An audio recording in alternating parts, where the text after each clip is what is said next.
And now, Mystery Theater.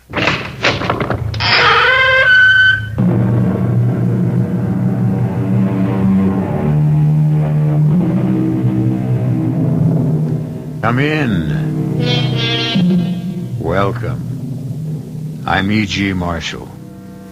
Welcome to the world of terrifying imagination, to the world of enchantment, spells, bewitchery.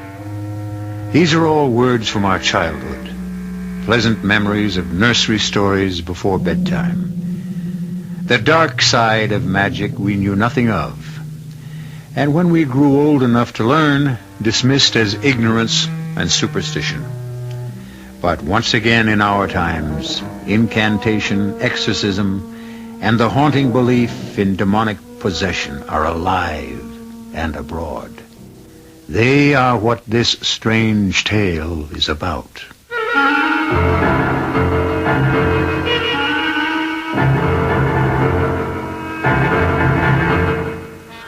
Our mystery drama, Possessed by the Devil, was written especially for the Mystery Theater by Ian Martin and stars Donald Buca.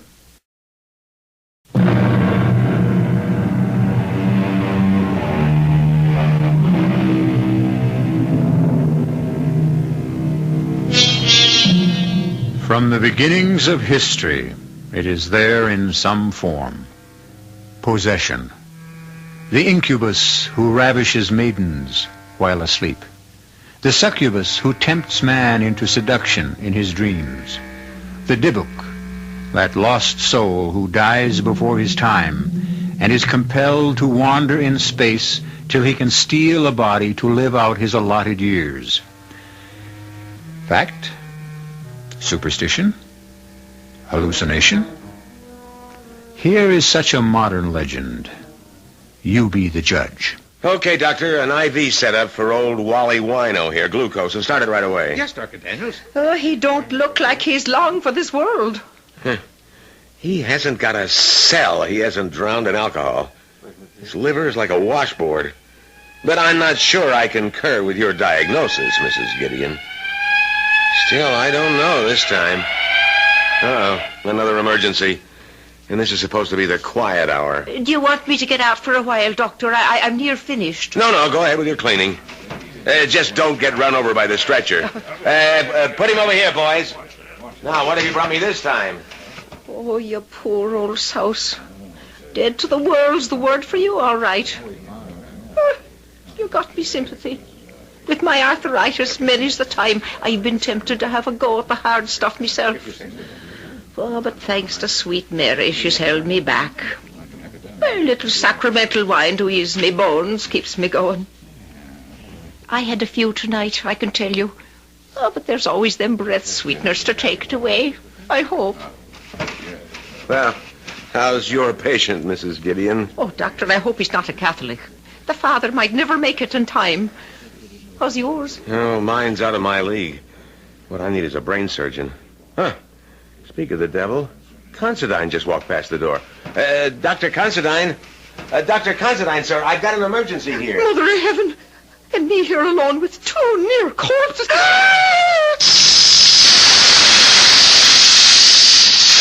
I didn't see it. I couldn't have. Oh, but I did. I seen it. Oh, the good saints preserve me. Hey there, Mother.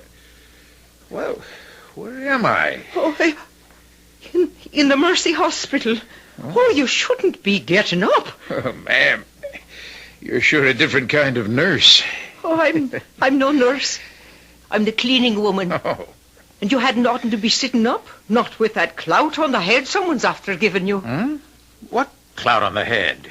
Why, that great big dent as big as a soap plate they brought you in with. What are you talking about? I'm late for the operating room already. Dr. Considine, he has a depressed skull fracture. I don't even know if he's still alive. Good Lord, what are you doing on your feet? Dr. Considine, will you help me get him back on the street? Hey, hold up. Wait a minute. Look, there's nothing wrong with me. Mister, an ambulance just brought you in here with a skull fracture. You were out cold in deep shock. But there's nothing wrong. There's nothing the matter with my head. Look. Holy mother. Excuse me, Mr. Mike. Michael Damon. Oh, well, I'm Dr. Considine, Chief of Neurological Surgery here at the hospital. Would you mind sitting down on this chair for a second and letting me check you out? Well, sure, Doc. Look, I've got to admit I don't remember how I got here to the hospital, so maybe you ought to have a look at me. Mrs. Gideon, what's the matter with you? You look like you just saw a ghost. It wasn't no ghost, sir. It was... Dr. Daniels, get over here. Yes, sir. Would you mind casting your eagle eye over the back of this young man's head and show me one scintilla of evidence of skull fracture or concussion? Doctor, all I know is Jake Bronstein brought him in on the wagon and he had a decompressed area you could have laid your hand in. That's right, sir. I saw it myself. Someone here has been drinking. Daniels, look, if this is your idea of a joke, No, never mind. We'll discuss this later. Mr. Damon? Yes, Doctor? For your own protection as well as the hospital's, may I suggest that we take some x-rays of your head? Oh, nurse. Yes? You can let Dr. Daniels take over on the IV with the old man. And wheel Mr. Damon straight to x-ray. I want a full set of head plate. Yes, Doctor. Now, Mr. Damon, there are a couple of questions I'd like to ask you. Excuse me, sir. Dad? Mike, are you all right, son? Oh, I feel fine, Dad, except for a headache. Oh, Dr. Considine, this is my father, Reverend Damon. Oh, how do you do? Nurse, can we get going? Yes, sir. Dad, what happened? How did I get here? Well, perhaps you can explain, Reverend, as we walk along. I want to get to x-ray. Well, I wish someone could explain to me what happened. I can, sir. Let me check the IV on old PJ. Wait a minute. What is it, Doctor? PJ here. He's bought it this time. Oh. Oh, this is not my night. We might have pulled him through. Oh, there's going to be the devil to pay around here. Oh, you can say that again.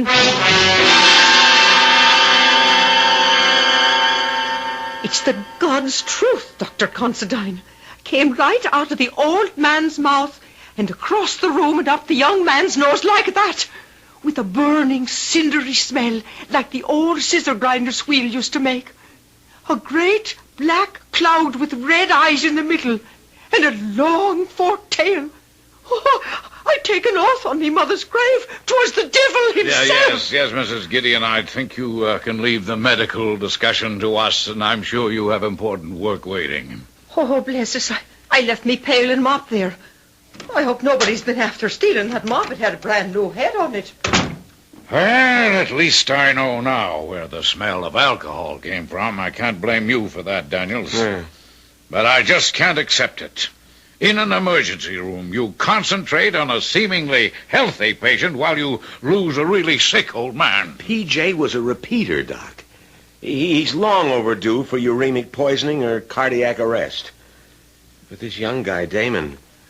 Well, complete your sentence. Yeah. I was just thinking... That magnificent body, physically way above par, and the injury I thought I saw, well, would have left him a vegetable for the rest of a long life if we'd pulled him through. What injury? That depressed fracture. Most of the brain should have been injured beyond repair. You say what you thought you saw. Apparently you didn't see anything. You heard Mrs. Gideon back me up, Doctor. Come in. Oh, it's the wet plates, Doctor, from X-ray. Light up the viewing fields, Daniels, and let's have a good look.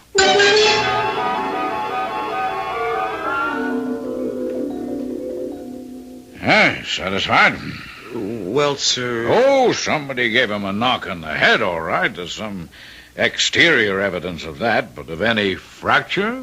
None I can see. Well, you're the doctor of record. Shall we send him home? I see no reason not to. Okay.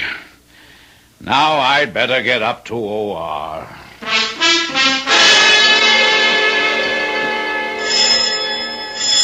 Coming! Trudy! Well, don't look so disappointed, Rod. Come in.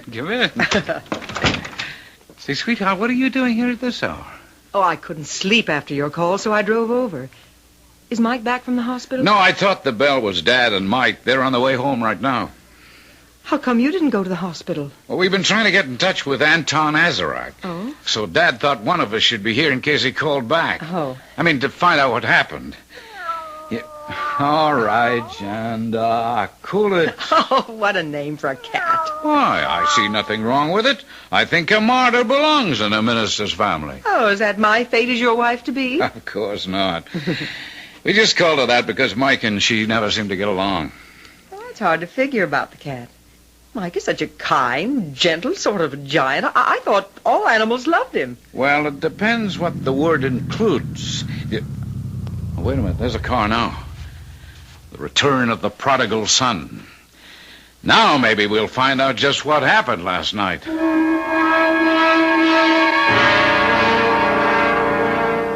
And that's honestly all I can tell any of you. You were making a fresh fire in the fireplace at 5:30 in the morning and straightened up too fast and knocked yourself cold on the underside of the mantelpiece? Well, what other explanation is there, Rod? Well, it is solid oak, and that big, round, ornamental sphere is a menace. I've regretted it every time I've bumped my own head on it. Yeah, but, Dad, you never hit your head hard enough to knock yourself cold. Mike, why were you making a fire at that time in the morning? Well, I wasn't actually making one. I was replacing one.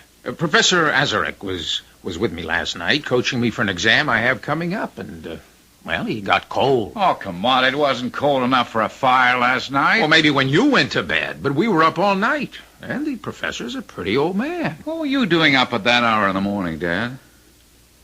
I really don't know. Something woke me, and I... Are you all right, Reverend Jace? Excuse me, Trudy, dear. Yes, I'm fine. I'm just recalling that moment this morning. How vivid it was. I was startled out of the depths of my sleep to wide awakeness. I had a vision of Mike surrounded by flames. It was so real, I even said a little prayer. Then I hopped out of bed, went to the window. It wasn't very dark anymore. And looking across, I could see that all the studio lights were on and the front door open. And I thought I'd better go and have a look. And when you got there, you found Mike on the floor unconscious? Yes. Lying on his face, white as a sheet, and deathly cold. Oh. Yeah, but what made you call the hospital? It's not like you to panic. Well, I realized that, but the back of his head looked as though he'd been felled by some superhuman mailed fist. It was all bent inward. I thought the hospital said Mike was all right. Oh, I am, Trudy. A clean bill of health. Nothing to worry about. My fault. It must have been an illusion, of course. Well, I think if the Inquisition is over, I'm going to make up on some sleep. Oh, that damn cat! I'd forgotten about her. Will you keep her in there away from me? What's the matter with her? Been a very strange night and morning, and I have a hauntingly uneasy feeling. You mean about Mike? About Mike. I hope the hospital was right to give him a clean bill of health. He doesn't seem himself at all. Not at all. Hello. Azarak? Michael. What the hell happened last night? Okay, not on the phone. I'm going to rest now. But you be sure to be here tonight.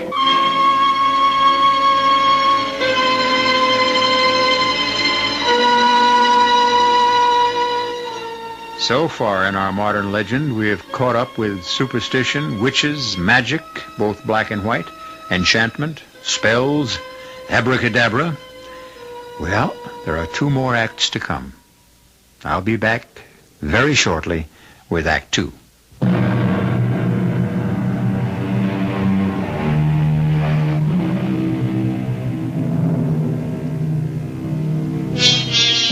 A young man rushed to the hospital with a depressed fracture of the skull, which should have mangled his brain.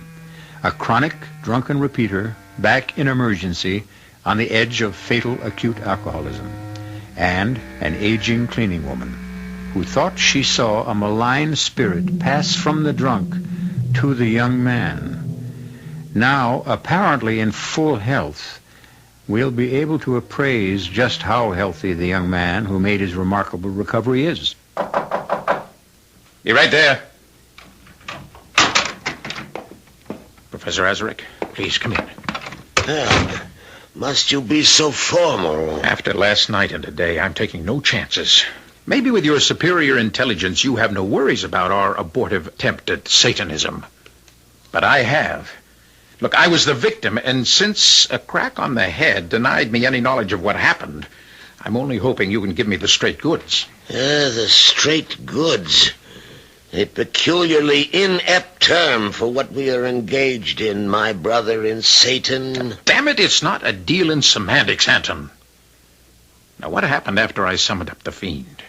I mean, how did you escape, and how could I have been harmed? As long as I was safe in the magic triangle within the circle. I warned you to keep your feet still. If you touch any part of the circle itself or the triangle within it, you are at the mercy of all the devils in hell. And if I'd known what I was getting into when I picked your philosophy course, I'd have quit. You made the mistake of not realizing how vulnerable your soul was as the son of a minister. All right. I'm not crying over what happened. I just want to know what it was. Now, where was I? By the fireplace, lying prostrate. The way you fell after he hit you. Who hit me? The devil you summoned. But where did he appear? Outside the circle here. The inner or the outer? Beyond the outer, of course. There was water scattered between the circles, and the wolf's bane scattered through it. And within the circle you had the brazier burning. Everything as you ordered it and arranged it. Yes, but... But what went wrong? Your ego. My ego? What does that mean? You lost your head. Or at least almost did. This was a simple experiment by someone who seemed a true psychic to raise a minor antichrist. The motive was strong enough to create belief, or at least the hope of belief. You wanted a familiar to procure your brother's woman for you. Beshal, you were to call forth. Why did you call on Ashtaroth, a giantess beyond your control? I don't know. Look, do I have to explain? No. Ever since you became my disciple, you told me that you have lusted after the woman your brother brought home as his bride. The only thing I've never been able to take from Rod whenever I wanted. When you finished the incantation and summoned Ashtaroth, I thought the house would come down about our ears. The earth rocked like the San Francisco quake. And suddenly she stood without the circle, a huge figure in chainmail and medieval armor. Meddler and slave, she said, how dare you summon me for your petty desires? Learn this lesson once, if not for all. Turn your face from me in shame. And as you turned, she reached out with her mailed glove and struck you on the top and back of your head. You dropped like a stone. Across the magic circles? They weren't designed for major devils. You swore no presence could cross them. Nothing but her arm and her fist. Well, it's 5 feet from that outer circle to the center of the triangle where I was standing. I told you the circle was for lesser demons. What happened after she struck me? The spirit disappeared. The room was clogged with smoke. I opened the door to let it out and came back to you. You had fallen almost into the fireplace. I pulled the rug back, arranged the furniture as best I could, and fled. I thought you were dead. Oh, I'm alive. Yes, but it's not possible. When I left you just before sunrise, you were dead. What witchcraft can do, it can undo. Whoever and whatever I am, I'm alive. Make no mistake about that. Goodbye, Anton. I don't need you anymore.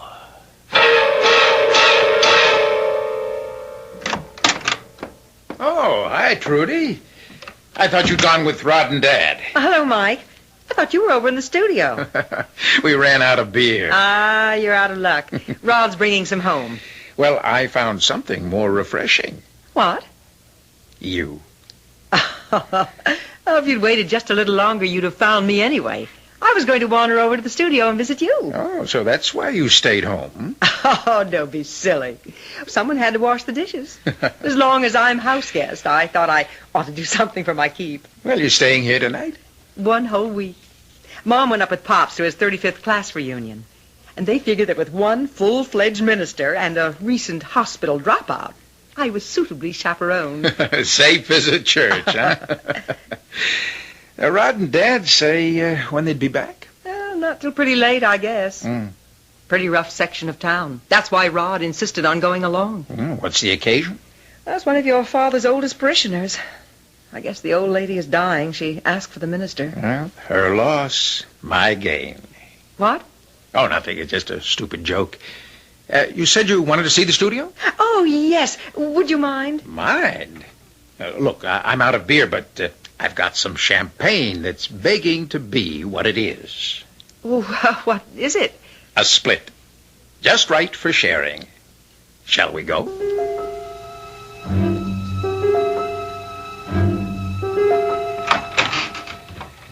Well, won't you walk into my parlor, said Beelzebub to the flies. Oh, now, what's that supposed to mean? That is the advantage of a classical education. Aha. Beelzebub, god of the Philistine city of Ekron. You know, he was known as the Lord of the Flies. Why? Well, now there you've got me. Well, he sounds horrid. Well, he wasn't very popular with Christians. In fact, they called him the Prince of Devils. Lord of the Flies. Mm-hmm. Ooh, it gives me the creeps. Here's something to chase your creeps away. Oh, I don't want that, Mike. It goes right to my head. Oh, just a sip. A good luck toast to sister and brother-in-lawhood. Our getting to know you party. Well, far be it from me to be a party pooper. There's nothing more cozy and reassuring than a room full of books. What's this section here? Oh, that? That's the main reason I needed Dad's particular library, since my exam was in metaphysics. The Black Arts, The World of Witches, Essentials of Demonology, The Satanic Mass. Oh, it's a strange collection for a minister. Well, it's always good to know your enemy. You know, Dad's quite an authority on the devil and his works. And you? Are you thinking of becoming a minister, Mike? Me? No. Perish the thought. No, my philosophy is too easy for that. I long ago decided that if you can't fight 'em, join 'em. I mean, can't you see how evil I am? Tempting you with spirituous beverages, coaxing you here to my lair, and now, having anesthetized my prey, making ready to spring. I don't think you're being very funny, Mike. Oh, is this where you hit your head? Oh, yes, so they say. No, I wasn't being altogether funny. What do you mean? Trudy, have you any idea how jealous I am of my older brother? Of Rod? Why? A month ago, or whenever it was, that he turned up with you, my first thought was, why couldn't I find something like that? That's very flattering, Mike. But you're a little young for the big step. Not so young as you think. Perhaps. I don't care what you and Rod have been to each other. It was me you wanted. Still want. Only you're afraid of breaking your word. If this is a joke... It's no joke. Mike, let go of me. You wanted me from the moment you laid eyes on me, just as I have you. Oh, you've been reading too many naughty books. Don't laugh. There's nothing funny about this. No, not really. Offensive. You're afraid of me. Don't be silly. Afraid of yourself. Now that really is the last Test it. straw. Test it. Fasten your mouth to mine. Wind yourself about me. Try forbidden love, and it will never let you go. No, Mike, let me go. You're hurting me. Oh, that's Rod home with your father. If you don't let me go, I'll scream. What are you going to tell them? Nothing. Nothing. I wouldn't want them to know what a pig you are. I think that blow on the head must have done more damage than you think. Mike, you better see a psychiatrist. Hi, Rod. Dad. Well, we didn't expect you. Esther! By Lucifer! I'll have you yet. Cowering at my feet like a slave. To use you once and destroy you. As I shall use your surrogate tonight. Whoever she may be.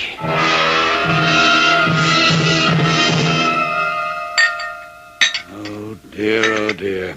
How bestial. What, Reverend Damon? Just something that happened to a girl on the other side of town. Let me see. Raped. Awful. Well, now you got me going. You too, John? Well, since you can't read, I'll read it to you. The body of Elizabeth Migler, 21, was discovered in Marsden Park today by a passerby. Although it was later determined the girl had been raped, the strange features of the case are that she was not robbed, and as though by some ferocious animal, tooth marks showed that her throat had been literally ripped to pieces. Good Lord.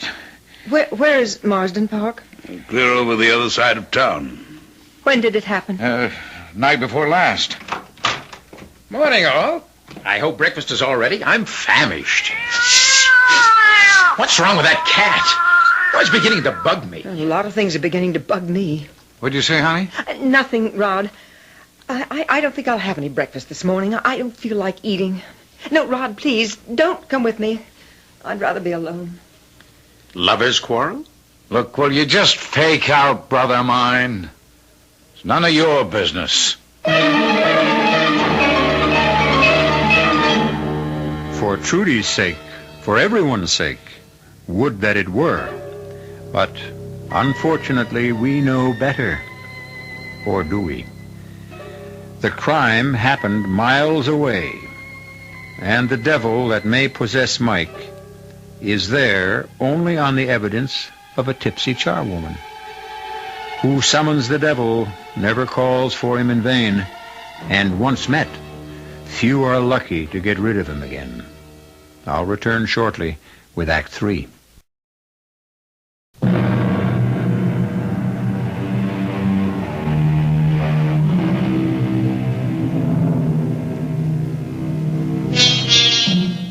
In the kitchen of the Damon house, Rod glares angrily at his brother, who shrugs it off and goes to the refrigerator for orange juice. A troubled Reverend Damon eyes both his sons as he closes and folds the tabloid in his hands, as if it were just as unclean as it is. Rod, unchallenged by Mike, breaks the silence first. I better go on upstairs and check on Trudy. Well, she said she wanted to be alone. Look, will you stay out of this? Well, I'm not even in it. Just an objective comment. So keep it to yourself. Now, come on, Rod. I didn't mean to butt in. Catch me up. What's all the hostility about? No hostility. Just a reaction to a peculiarly unpleasant crime. I think I'll go up and apologize to Trudy for spoiling everyone's breakfast. That's a good idea, Dad. If I can leave you two alone. Well, I have no quarrel with anyone. Now, forget it, Dad. I just got upset over Trudy. I shouldn't have jumped on Mike. Now then, let me see if I can make our future in-law a little happier in our house. What happened, Rod? Oh, it all started over this tabloid story about some poor kid who got raped and mangled in Marsden Park. Oh? Here, read all about it. Kind of gruesome, all right. But there's one of these every day. Yeah, but not in such gory detail. It really got to Trudy. You know, I've never seen her upset like that. I mean, so subjectively involved. Oh? What do you suppose triggered that? Oh, I don't know. I just sure wish I did. Maybe it's better to let sleeping dogs lie. Who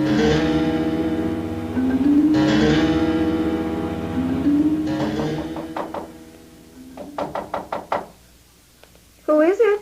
Your future father-in-law. May I come in for a minute? Just a sec. door's locked. Come on in, Reverend Damon. Feeling any better? Oh, not really. Oh, I should be ashamed of myself reading that yellow sheet.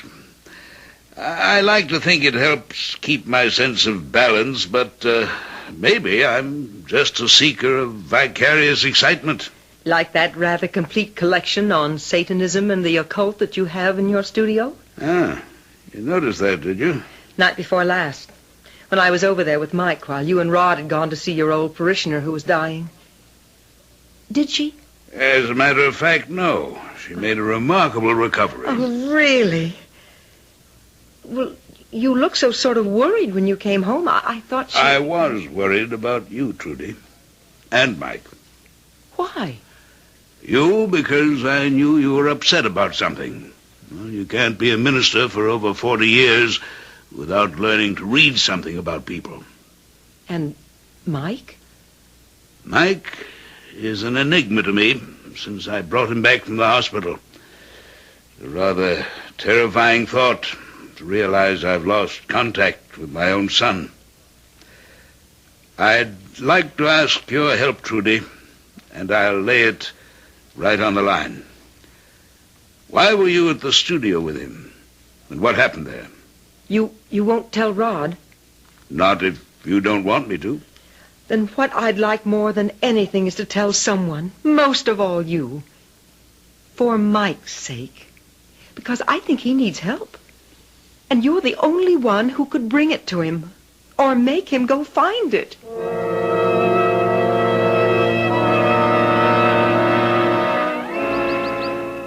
Well, Reverend Damon, this is a pleasure.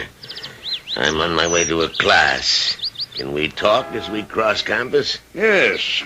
Just, what is the name of your course that Mike is taking? Philosophy. Perhaps more specifically, metaphysics. Rather freewheeling. I mean, it's advanced, and we spend more time on the perimeters than we do on the core subjects. Just what were you and Mike up to that long night before his injury? I was coaching him for an examination. An examination in what? On what subject? Why, the class I teach, general philosophy. And you left before Michael was hurt? Oh, good Lord, yes. Would I have left the boy if he were injured? Would you have fled the scene unless you were up to something dark and vile enough to stain your reputation? I am sorry your boy was hurt. I had no part in it. And I resent your holier-than-thou accusations. If you'll excuse me, I have a class waiting for me.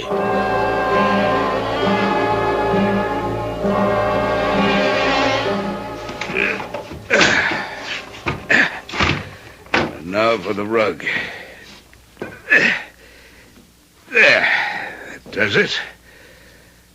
Oh, my dear Lord. Just what I was afraid of. What are you afraid of, Dad? You, Mike. That you turned away from God to seek the devil. Why, Mike? Why? Who knows? Now, what shall I tell you? That life's a drag. It has no purpose, no goals, no triumphs that aren't tarnished. That there's no good in man. Nothing but pettiness and meanness and me first and the devil take the hindmost. That's not what I brought you up to believe. No one blames you, Dad. But Trudy was the last straw. That Rod could find the woman he wanted, and she could turn out to be the one that I need. So I chose his worship. And here we built my altar. Don't desecrate that name. The altar belongs to God. This altar belongs to Satan. See the circle traced in vermilion paint? Exactly 9 feet wide, an 8-foot charcoal one within. Light the votive candles, burn the incense, let the mass begin. Mike, what are you doing? I won't tolerate this sacrilege. You can no more move than the woman I desire can resist my power. I am the way. I am the darkness. I am the truth, Lord of the universe, whom the winds fear. I am he whose mouth ever flameth. You answer me. Thee I invoke, the boneless one that did create the darkness and the light. Thee I command to serve me and send me the woman I desire. Truly, don't come in here. But the rain! What's going on here? Rod, it's your brother. He's gone mad. Spawn of the outer world. Stay back. Stay back. Or I will smite thee dead where thou standest. Leave except the woman who is mine. What's going on? Look out. He's going for Trudy. Now look, Nick. Oh, he has a knife! Would you murder your own brother? Okay, that's enough fooling around. Ah! Don't you know I could always take you? Oh, Rod, I hope you haven't hurt him too much. Oh, don't worry, baby. He always had a glass jaw. He had something more perishable than that. Call the hospital. And better tell them to bring a straitjacket.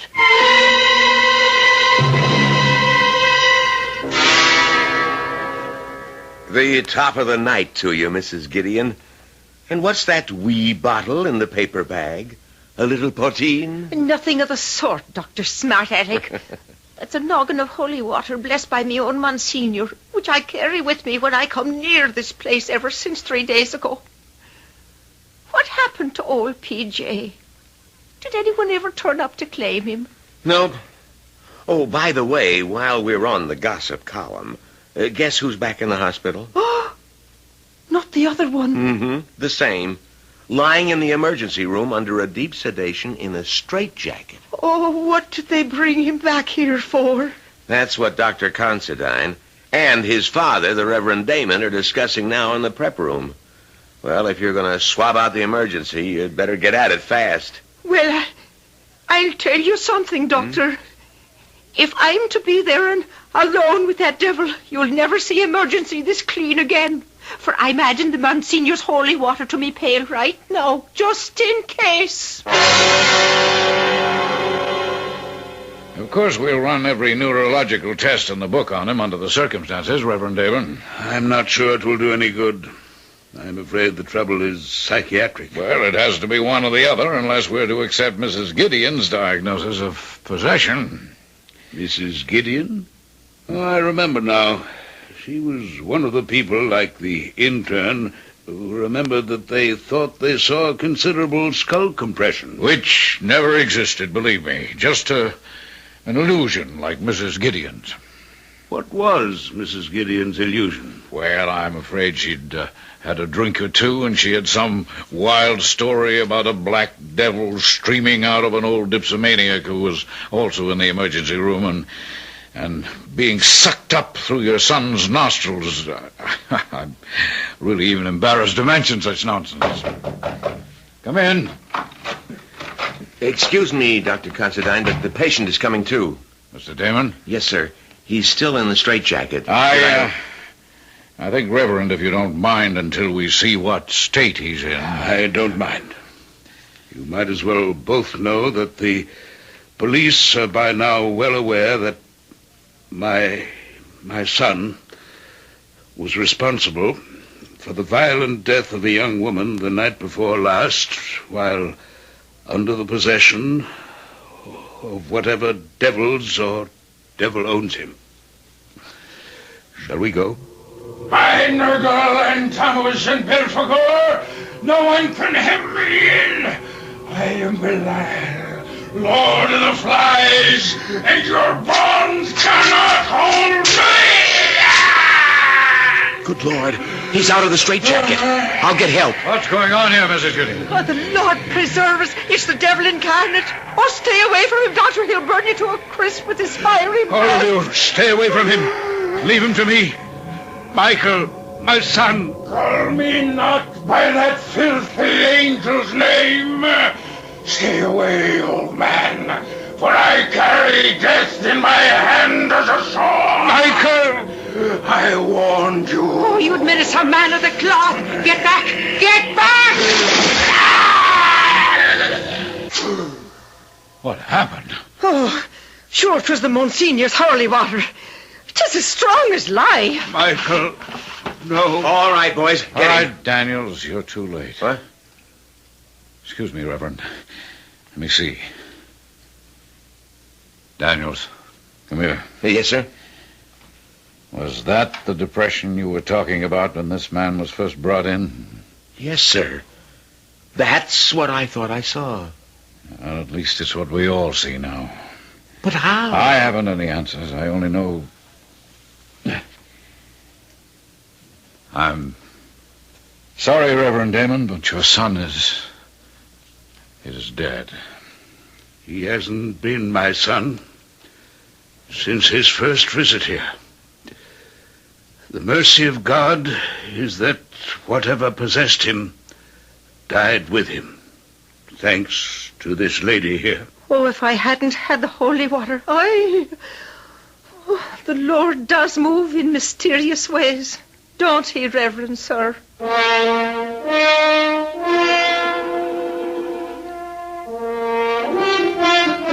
In mysterious ways and kind ones. What a field day the Reverend Damon's tabloids might have had if Michael had ever come to trial for the death of that poor innocent girl. Innocent. Perhaps that's the theme of this dark history. If Michael had been less innocent, and had had the guts to be less self-interested and bored, how different his world might have been.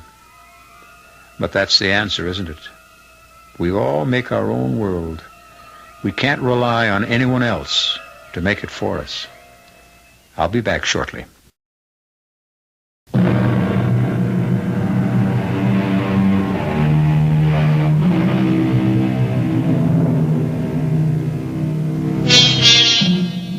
I suppose I should resist the impulse, but I have to admit I can't.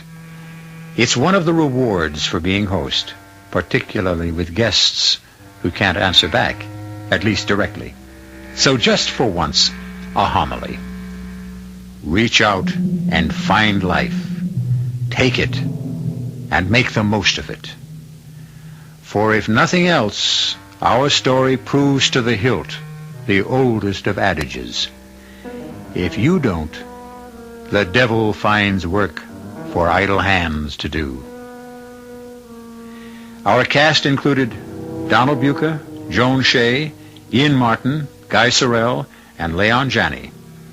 The entire production was under the direction of Hyman Brown. This is E.G. Marshall inviting you to return to our Mystery Theater for another adventure in the macabre. Until next time, pleasant dreams.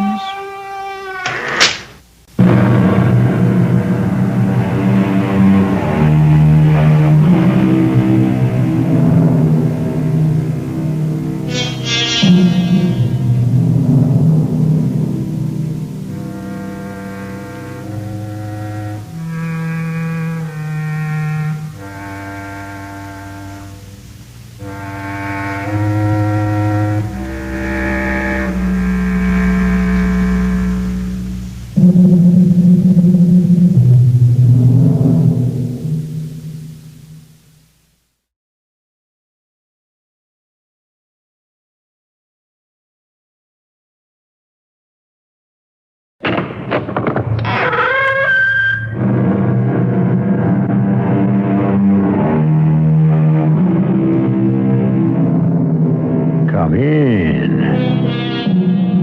Welcome. I'm E.G. Marshall. Gambling fever, a disease that in varying degrees afflicts millions of Americans. In its milder form, where it's indulged in casually, it can be no more than a pastime. But the compulsive gambler finds himself on the road to perdition. An addicted gambler is doomed as surely as anyone addicted to drugs or alcohol. He will inevitably find himself face to face with disaster.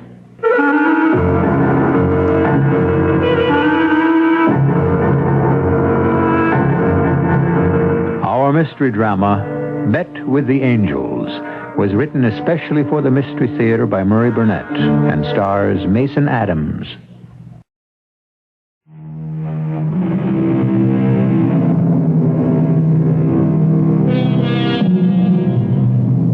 Man is a social animal. Indeed, many sociologists believe that the company of his fellows is just as important to him as any of life's necessities. Of course, friendship between men has been celebrated in song and story ever since Damon and Pythias. Today's tale deals with a friendship that equaled, if it didn't exceed, the bond between that historic pair. Since this friendship carried beyond the grave.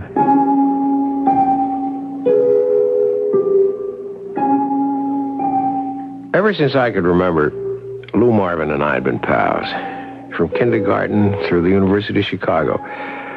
Although we chased different careers after we graduated, me to the advertising business, and Lou turning his charm and personal magnetism to selling, we kept in touch. And whenever Lou was in town, we were inseparable. Even during one of the worst blizzards in the history of Chicago, when Lou punched me in the mouth, saving my life at the same time that he risked his own. I was crazy to try to get to work, but I had a new account that I'd promised to work up.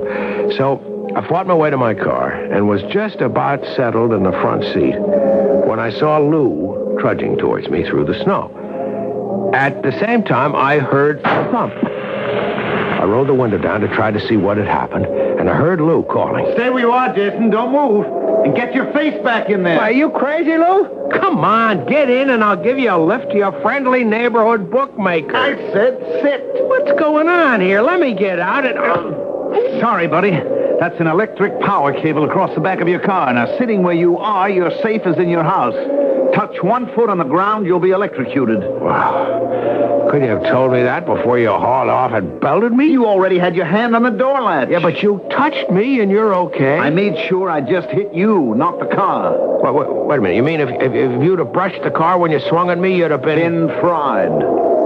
You're crazy, Lou. You know that? I mean, why didn't you... Look, you know my philosophy. Never ask why. Never look back. Now, I'll get a tree branch, get that power line off the car, and we'll find a poker game.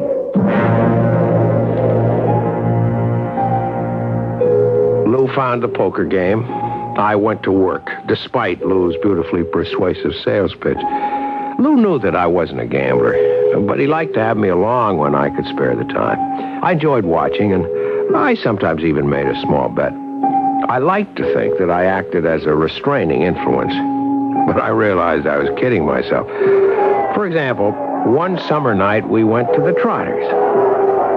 The next race, Jason, the next race is going to be the biggie. We'll win back everything we lost. Right, Lou. I mean, isn't that the way it always goes? The next race, the next football game, the next fight. Have I ever steered you wrong? Often? Well, can't win them all, you know that. Oh, I know, Lou. I know. I just don't like to lose them all, and I think you lose more than you win. Oh, come on now. No analysis tonight. Look at this horse here. Look at this. Number 6 in the next race. Rainbow. Well, that's where they say the pot of gold is. Jason, 11-1. That's not like you, Lou. You're a chalk player. Not when I'm out $600. Now look at him. There he is out on the track now. The roan there. Now, isn't he beautiful?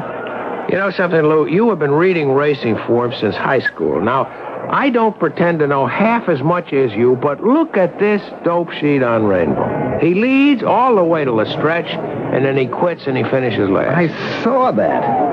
That's the beauty of it. I figure they're setting him up for a killing. That's why he's 11-1. Now, come on, let's get to the windows before we're shut out. As usual, there was no standing up against Lou's enthusiasm. I bet $5 on Rainbow. Lou bet 100. Rainbow went out to a 6-length lead with Lou screaming, "What did I tell you?"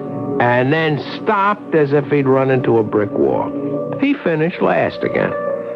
But what happened next? That's the part that you're not going to believe. There you are. Well, you were smart only to bet 5. But this time, watch. Rainbow will do it. What? The race is over. 1 heat. They're going to run a second. I don't, You're not gonna bet him again. Jason, that's why you're a loser. You just don't understand. Now look at the tote board. Rainbow's up to 15-1. They're going to make a killing. Who's they? How do I know? The owners, the insiders. Oh, boy. You know, Lou, for an intelligent guy, I really think you don't have all your marbles. You don't know anything about gambling. I know enough not to put my money on a horse running against the very same horses that just beat him by 20 lengths. Jason, now look. It costs money to run a horse in this race, doesn't it? I know about entry fees. Well, there you are. Why do you think the owners would put up this much money to enter him if they didn't think he could win? This is a put-up job. I can smell it. Okay, you have every right to call me the world's biggest idiot, but you've never heard Lou sell. His belief was so strong, and he had the ability to sweep away all logic and actually convince you that he was right. At any rate, I bet another 5, and he put down his last 100, and then we rushed back to the track to watch and listen. And as they head into the stretch, it's Rainbow on top by 2 lengths, then Mark's son of Villafranche and Hesperus. Hesperus is moving on the outside. Mark's son and Villafranche also moving up as Rainbow falters. It's Hesperus and Mark's son. Hesperus and it's Mark's son on the inside by a nose. There'll be a photo. Well, Lou. Well, there you are. Well, I still have a small bankroll left. I think I'll find me a poker game. I couldn't get sore at Lou. None of his friends could. I mean, if you liked him, and most people did, you put up with that fatal flaw in his character. However, I didn't hear from Lou for about a week after the incident at the racetrack, and I was concerned. I called and I left messages, but he didn't return the calls. So one night I decided to stroll over to his apartment on Lakeshore Drive. I missed his unfailing cheerfulness, and I also wanted to tell him that I'd finally met a girl that I wanted to marry. I wanted them to meet because it was important that they be friends. As I approached the entrance to his apartment house, I was surprised to see Lou come out, escorted by 2 men. Lou! Hey, Lou, hold up a minute. I didn't like the way the men kept Lou between them as they came to a stop. They were well-dressed, but something about them screamed hoodlum. Where are you going, Lou? Did you forget our date? Oh, yes, it slipped my mind. Slipped your mind? You mean you forgot that I wanted to introduce you to Hillary? Jason, I'm sorry. These gentlemen drove everything out of my mind. Yeah, but Lou, we got important business together. You might almost say it's a matter of life and death. To Lou or to you? What's your name? Jason Clark. All right, Jason Clark. Your good friend here owes us 11 big ones, and we intend to get it. Now, how about it, Clark? This guy going to stand up for you at your wedding? Going to be your best man? Well, I sure hope so, if the girl will marry me. Fine. But how about you standing up for him and guaranteeing we get our dough? Okay, I'll guarantee you get your money. Yeah, there's a friend for you, Lou. You ought to be real proud. Yeah, you understand, I don't have that kind of money now, but... Sure, we understand. We'll give you a week to get it together.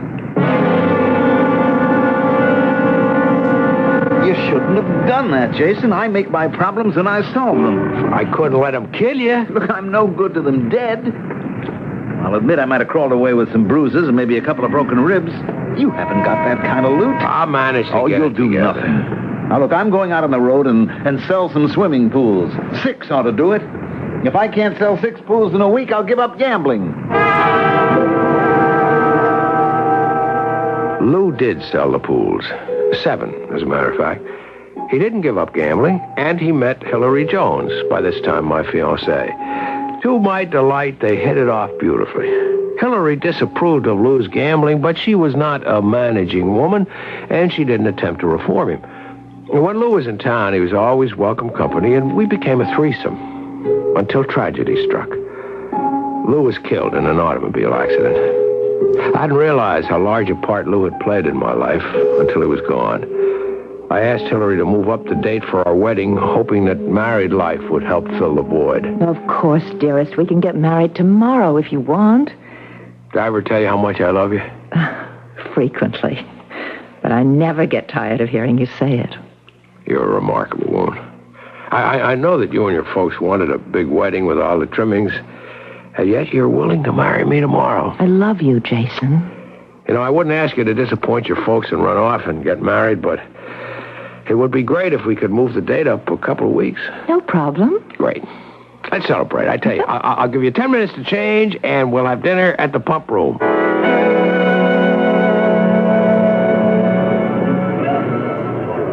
I have a very important question to ask you. Where is all the money coming from for this? Don't worry about it. We can afford it. Well, I know you do very well at the agency, but nowhere near well enough to be able to afford the luxuries you've lavished on me in the last few months. Best restaurants, the best seats for the best shows. You're objecting to the way I've been courting you? I love it. But where are you getting all the money? Oh, you'd be surprised. Darling, I think we're heading for our first quarrel. Why are you so secretive? What's going on? I'll tell you, but only upon two conditions. First, that you won't repeat it to a soul. And second, that you won't make fun of me. I promise. Okay. I've been gambling. Gambling? And winning. What's happening to you? You're not a gambler. You never were. Don't you remember the hours we spent talking about Lou? Trying to come up with some way of curing his gambling habit? Cool it, Hillary. It's not really gambling. You're betting? Yeah, but I can't lose. I haven't lost a bet, not once. Oh, that's ridiculous. That's impossible. Not if you're getting tips from the right source. What source? Lou, of course. Lou tells me what to bet. And he's never been wrong.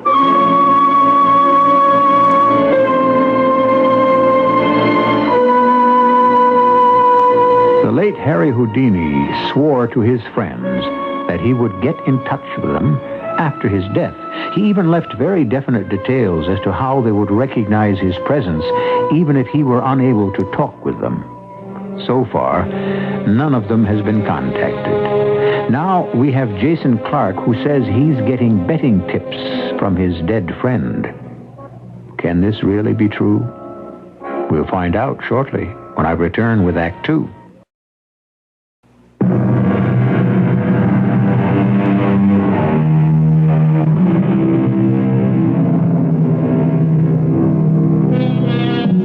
There are many spiritualists who claim to have regular conversations with the dead, but most of them maintain they reach the spirit world only through their own very special contact on the other side.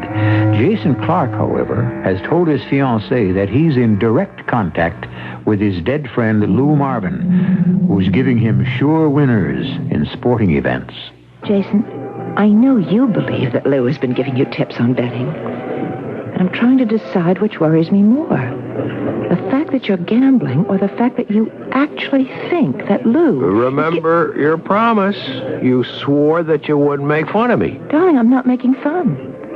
I'm just terribly worried. I know how close you and Lou were and how much his death affected you, but this is... Look, honey, please, relax. I'm not crazy. Now, just let me explain how it happens. But you can't. All right, go ahead. See, the first time I was reading the sporting page about the game between the Chicago Bears and the Giants. And suddenly I heard Lou's voice clearly telling me to bet the Giants. Oh, you couldn't have. Right. I couldn't, and I didn't. I dismissed it as some sort of hallucination. But twice before the game I heard him again. And it was just the way Lou used to talk. And I still didn't bet or do anything about it. And the Giants won. Oh, Jason, my love, that was just a coincidence. That's just what I thought until it happened again with a basketball game. So I made a small bet, and I won. And from then on, I've just listened to old Lou, and I haven't lost a single time. Darling, I'd like you to see a doctor. Yep. He's a good friend Hillary, of mine. It would please, Hillary, please. Just let me prove it to you. Wait a minute. I'll go out to the lobby and I'll get a newspaper. You just wait. Here's the paper. Now, look. Here is the list of tonight's games. You pick a game. Any game. No, I don't want anything to do with this. In other words, you have a closed mind. You love me, but you won't even let me prove to you that I'm not out of my skull, that this is really happening. All right. Here. I pick the game between the Chicago Bulls and the Los Angeles Lakers. Okay, I am in the paper. Tell her to pick another game, Chase. Well, do you hear anything? Yep, Lou says you should pick another game. I didn't hear a thing. Yeah, I know, but that's what he said. All right. But I'm only going along with this nonsense because I love you. You just pick the game. It's getting late. All right. At Boston and Philadelphia. How long are you going to stare at that paper? Take the Celtics and 6 points. Where are you going? To phone in my bet. Lou told me to take the Celtics with 6 points. Well, do you believe me now? 100, 200, 300, 500 bucks. But the Celtics lost. Yeah, but only by 3 points, and the spread was 6, so I won. Now do you believe me? I believe you won, but I don't believe... I refuse to believe that such a thing could happen. You don't believe in life after death? Maybe there is. But if there are such things as spirits, they don't go around giving people tips so that someone down here on Earth can win a lot of money. Come on, Hillary, you know what a great salesman Lou was. I mean, if anyone could sell the other world a bill of goods on gambling, Lou is the fellow who could. Jason, I don't know what's going on, but I want you to stop. Why? Because it's wrong. What's wrong about winning? I'm making legitimate bets and I'm winning. I mean, it's the easiest money I ever made in my life. We can use it to build a wonderful life. Do you realize that the ceiling is absolutely unlimited? And what happens if Lou stops sending you tips? Simple. I don't bet. I'm not a gambler. I'm just a winner. A man who acts on heaven-sent information. And if I don't get the information, I'll quit. And what happens when you lose? Well, I don't even want to think about that. Not because of the money. I mean, there's no way I'd bet enough to lose it all. But if I lose, that'll mean that something is going on inside my head, and I never was in touch with Lou at all. And how do you think I like living with that thought? You shouldn't consider it. The records show that I must be hearing from Lou that I'm betting only on sure things. But somehow, to me, that's even more frightening.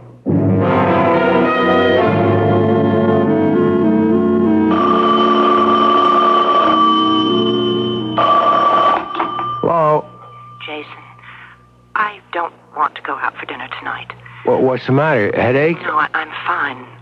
I'd just rather you come over to my place because I have something to tell you that needs privacy. Okay. Did you get the flowers? Yes, thank you. They're beautiful. What's all? Nothing else to say to him? I'll see you in an hour. Jason, before I say anything, I want you to know that's the most beautiful engagement ring I've ever seen. Well, at last. I was beginning to think that either you hadn't received it or you didn't like it. No woman could look at it and not like it. It's really exquisite and expensive. Obviously, you're still winning. That's an understatement. My bookmaker is hinting that perhaps he'd rather have me go to Vegas to place my bet. I tell you, darling, we have got the world by the tail. Yes, I suppose that's one way of looking at it. Well, what's the matter? I thought you'd be happy about the ring. The trouble is that I'm beginning to believe you about Lou. Why should that make you unhappy? Because I don't want to believe in demonic possession. Demonic? What the deuce are you talking about? You know how we used to laugh and joke about all those books and films where some kind of devil entered the body of a perfectly normal person and took over? Well, what's that got to do with anything? Oh, I believe that somehow Lou has taken possession of your mind.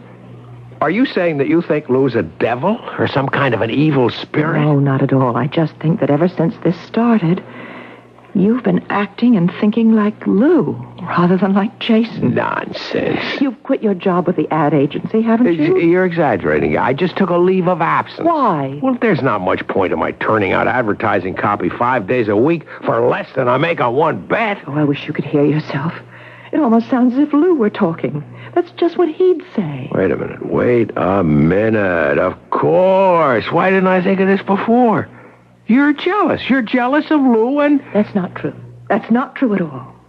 I thought Lou was a fine person, and I enjoy being with him, but much as I liked Lou, I would never have thought of marrying him. Well, I can't believe what I'm hearing. I mean, look at me, honey. I'm Jason. I am Jason Clark. You remember me? The guy who loves you and wants to do everything in the world for you. Well, if you really mean that, then we have no problem. Of course I mean it. Then stop betting.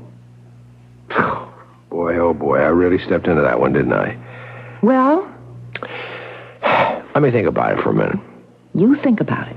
I don't have to because I already know the answer. You're pushing me, Hillary, and I don't like to be pushed. Why don't you admit it? You're addicted, exactly the way Lou was addicted. You can't stop, not even for me. Can't you see that's not fair? I mean, Lou lost a lot of time. Sure, he won now and then, but he lost. I mean, if you want to say that I'm addicted, be honest. I'll admit that I'm addicted to winning. I'm sorry, Jason. Here. What's that? Your ring. I'm giving it back. I'm calling it quits. If I were a gambler, I might say I was cutting my losses because I know what you're doing is all wrong. I walked back to my place after Hillary had broken our engagement, feeling rotten. I had to face up to it. A lot of what Hillary had said was right. I just couldn't bear the thought of throwing away this golden opportunity. And I also had to admit that if I quit, it would probably break my link with Lou, and I didn't want to lose contact. I was feeling miserable when I opened the door to my apartment, and I froze. Seated there were the two men that I'd seen with Lou when he owed them $11,000. One of them spoke. Come on in, Clark, and close the door. You remember meeting us before with your friend Lou Marvin? I'm Mr. Smith. This fellow's Mr. Jones, my silent partner. How did you get in? Let's not waste time on unimportant matters. I don't remember the guy who said if you can't lick 'em, join 'em, but that's the way we feel. We want to go into business with you. Yeah, but I'm not in business. Wrong. Dead wrong. Now, you've been taking a lot of money. An awful lot of money away from our enterprise, and it shouldn't happen that way. Now, you know as well as we do, Clark, it don't figure. You mean I'm not supposed to win? Well, of course you're supposed to win some of the time. But even the luckiest gamblers we ever saw also lost some of the time. You're something else, Clark. You're the first guy we ever ran across who never loses. If you fellas are trying to tell me that you don't want my action, I'll go elsewhere. There ain't no elsewhere, Clark. You've become famous. Now, we're here to make you a straight business proposition. We understand you must have some kind of a system. And we want you to tell us about it so we could work it better. I don't have a system. Now, look, Clark, you've been doing great. I mean great. But what else you'll do even better? We can put down bets that no one would take from you. So it makes sense to let us in on it. Look, I told you, I don't have a system. You're not dealing with children when you talk with me and Jonesy. What, you want to make us believe you close your eyes, you stick a pin in a paper and come up with a winner? Of course I don't do anything like that. All right. So tell us, what do you do? This is ridiculous. Ain't it? You know, if anyone had ever told me I'd be sitting in a guy's apartment one night begging him to tell me how he picks winners, I'd have said he was bananas. But here we are, and we're asking you, and we're asking polite. Yeah, I understand that, but I have nothing to tell you. It's just that I get a feeling. Well, you're going to have to come up with something better. Maybe like somebody on the inside is giving you information, you're splitting with him. Is that the way you work it? Absolutely not. Okay, I'll buy that. Not because you tell us, but because we got connections, and we check them very carefully before we come here tonight. If there's anything I could do to help you, I would. You can. All you have to do is tell us how you figure the basketball games, the football games, the races. Just tell us. And we're in business. Okay, all right, okay. I'm using the rhythm system. You have heard of biorhythms and charts? Biorhythms? Yeah. See, look, here's what I do. I get the birth date of every player, and then I use my own system of determining the biorhythms of all the key players involved. And whichever team has the players, see, with the greatest number of high in all the three categories, which are emotional and physical and astrological, well, that gives me the clue as to how to bet. And I suppose you do the same thing with the horses. Nah, that'd be silly with horses. Oh!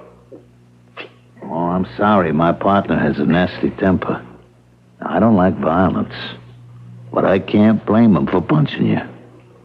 So come up with some answers or Jonesy's going to get so mad, he might really hurt you.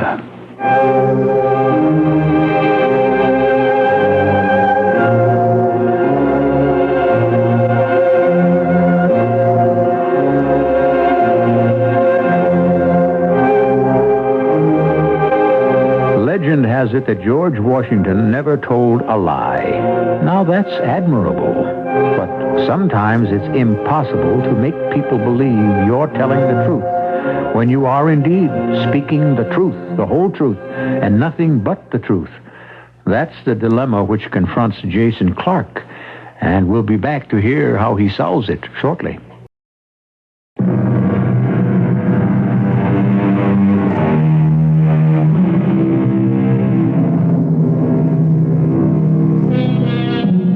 Each of us has his dreams. To those dreamers who lament the fact that their castles in the air don't materialize, I say, beware.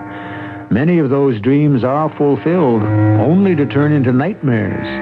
And so it was with Jason Clark, who seemed to have a ghostly pipeline to betting on sporting events that was infallible. Indeed, Jason has never lost a bet. And now some very rough gentlemen are determined to find out how he does it. You feeling a little better, Clark? My nose has stopped bleeding. I guess I'm okay. Good. See, my partner here is an impatient man. I don't know how long I can hold him back. Look, you don't have to threaten me. There's just nothing I can tell you. There's nothing you'd believe. Try us. It's no use. It's hopeless. You're not going to come back with that, what do you call that, biorhythm garbage, are you? No. All right, you seem to be learning. Now, we'll go along with something when we hear the truth. Okay, do you remember Lou Marvin? Sure. Swell guy. Now, you know that we were very close. Yeah. Look, that's ancient history. Marvin is dead. Yeah, and he's been giving me... He's been giving me tips. Hold it, Jonesy. That'll be time enough for your act. First, I want to hear the rest of this fairy tale. Oh, gosh, I told you that you wouldn't believe me. I'm trying, Clark. If I hear you correctly, you're getting tips from Lou Marvin, who died almost a year ago. That's right. How do you get in touch? I don't. He does. See, I'll be reading the sports news or listening to sports on the radio. Suddenly, I hear him tell me what team or what horse to bet. Mm-hmm. And I suppose you're the only one who could hear him, right? Now you've got it. No, you got it. 48 hours to come up with the real dope, or you're going to find yourself in a hospital. I didn't leave my apartment for 2 days. I didn't make a bet. I didn't even look at the sporting pages. I sat and I worried and thought and didn't come up with any answers. If Smith and Jones weren't willing to accept the truth, there was just no story I could make up that would hang together. I knew I'd have to go out sometime, and I wondered where they'd pick me up. Late the second night, my phone rang. Hello? This is Smith. Remember me? Yeah. Have you changed your mind? I can't. You've got to believe I told you the truth. Boy, I've met some stubborn guys in my time, but you take the cake. Now listen. Listen good, because you won't be hearing from me again. Yeah, you know how Jonesy feels about you. But he's not stubborn. When I showed him that if we damaged you, we might be killing a goose that laid the golden egg, he saw the logic of that right away. That makes sense. So you've decided to leave me alone? That's right. But that girl you're going to marry, that Hillary Jones, there's really a good-looking dame. Listen, if you touch her... Now, you can stop us. just tell us your system and nothing happens to her. But if you don't, when we get through with her, nobody would want to marry her. Think it over and call me tomorrow. You know the number. Although it was well past midnight, I called Hillary. I told her I had to see her. It was a matter of life and death. I think she was still too sleepy to understand what I was saying, but she agreed to allow me to come over. All right, Jason. Now that you've got me out of bed in the middle of the night, calm down, drink some coffee. Tell me what this is all about. Well, first, Hillary, I want to apologize. I take back everything I ever said to you. About what? About this betting. I was wrong and you were right. It's big trouble. And the thing I can never forgive myself for is that you're involved. I don't see how that's possible. Oh, darling, listen, start packing. You've got to go away. Will you please drink your coffee and make some sense? They're threatening you. That's why I called. Right after Smith hung up, we've got to find someplace where they can't find you. Listen, I know you're in some kind of panic and that you're worried about me. Why do I have to run away? Sorry, you're right again. You see, the fellas that I've been betting with came to see me. They thought that I had some kind of new foolproof system for picking winners, and they wanted to go into business with me. Of course, I told them I didn't have a system, and they didn't believe it. They threatened me. One of them took a punch at me. And finally, I told them the truth. You mean about Lou? Right. Of course, they didn't believe that either. And that was 2 days ago. Well, they called me tonight.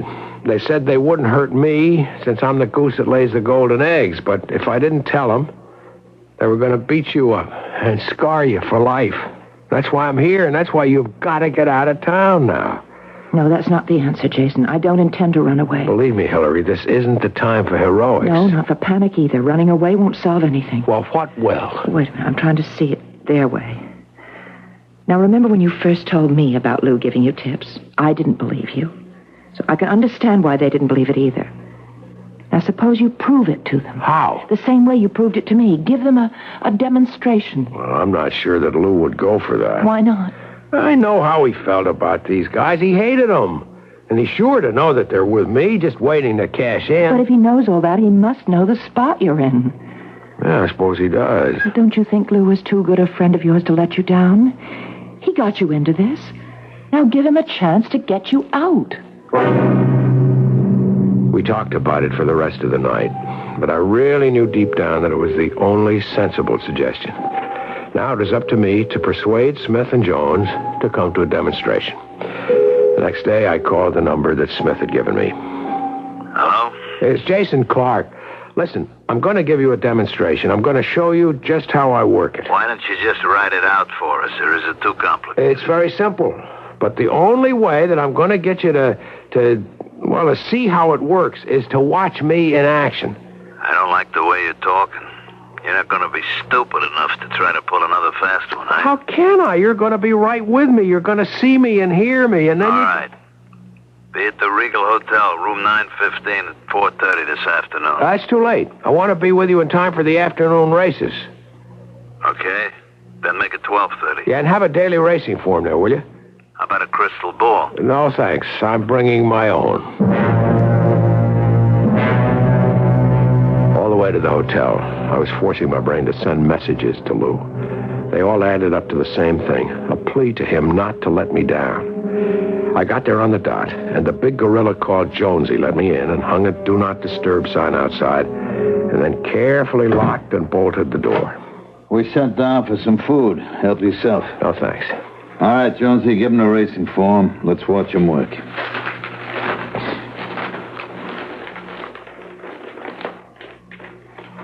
But what are you doing? Working. We ain't hearing nothing. I'm going to give you the name of a horse to bet. What race? I don't know yet. I don't believe this guy, Jonesy. Look, I can't concentrate if you keep on talking. That's too bad, because I ain't going to shut up. You know, dummy, you know what we want. We ain't looking for tips. We want to know how you do it. I'm going to show you. Now, shut up. You're going to tell us. I already told you. Lou Marvin gives me the name of the horse. I have to wait until I hear from him. Jonesy, maybe you better pay a call on the young lady. Oh, now, wait a minute. You've got to give me the chance to prove to you that I'm telling the truth. Look, Lou Marvin's dead. Now, you tell me that somehow he gives you a tip on a team or a horse. Right, he talks to me. Look, how much have I won over the last 4 months? You must have an approximate idea. Not approximate. We have it right to the penny. You're into us for 78 big ones. $78,000. Okay, I have most of it. Not all, but I can get the difference. And I'll show you how much I believe in what I'm saying. I will bet the whole bundle if you guys can get it down. 78,000. Does that sound as if I'm making up a story? Jonesy, here's a guy with a lot of moxie. He sure backs up his fairy tales. All right, I'll go along with you, Clark. Go back to studying your form.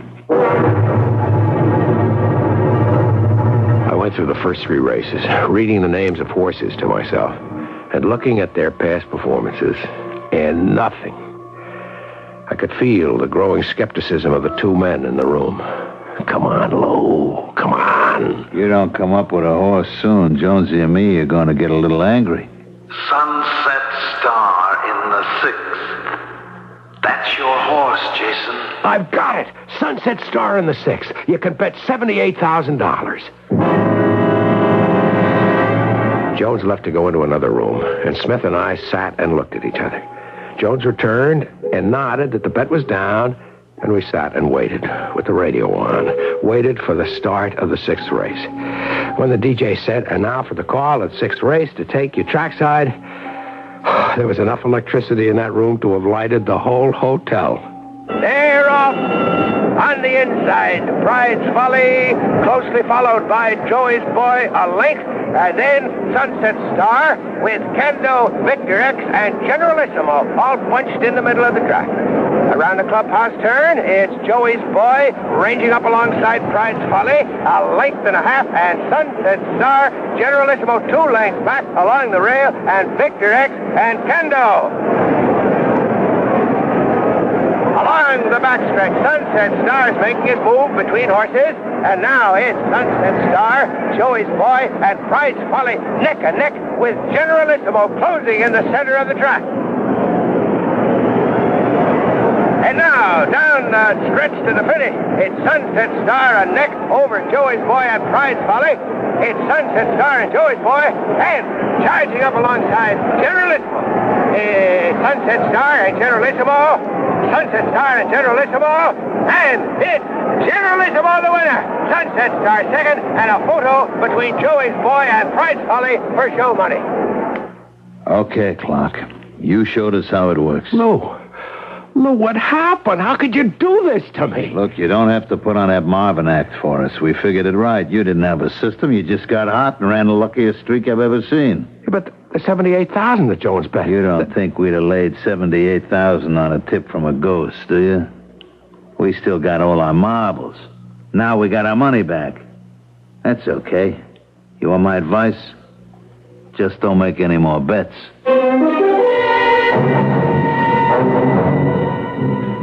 When I got back to Hillary's apartment, she took one look at my face and she threw her arms around me joyfully. Oh, darling, I'm so glad. I'm so glad. You're glad? You're glad? You're happy I've lost all the money I don't made? care about the money.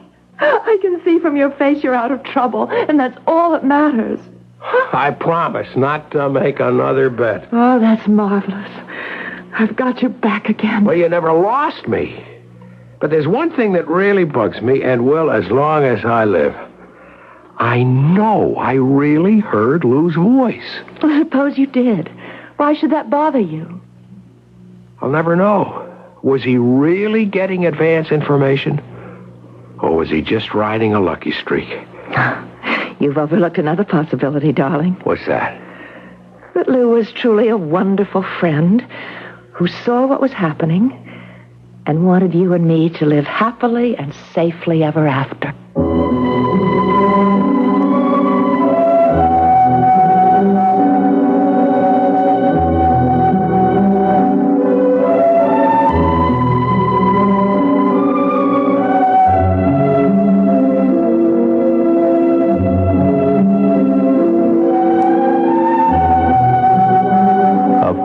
There are some questions to which there are no answers, and I'm sorry that I can't choose for you between the 3 alternatives and tell you which one was true.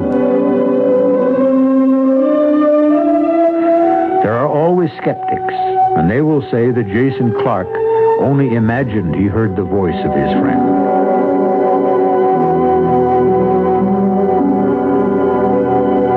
I'll be back with another interesting question shortly.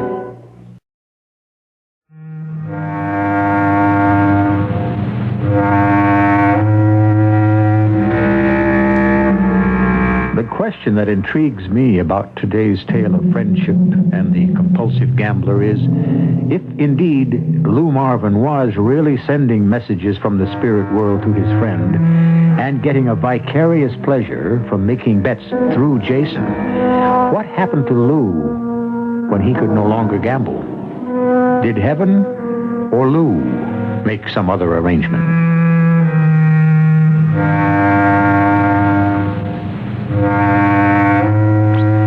Our cast included Mason Adams, Marion Seldes, Mandel Kramer.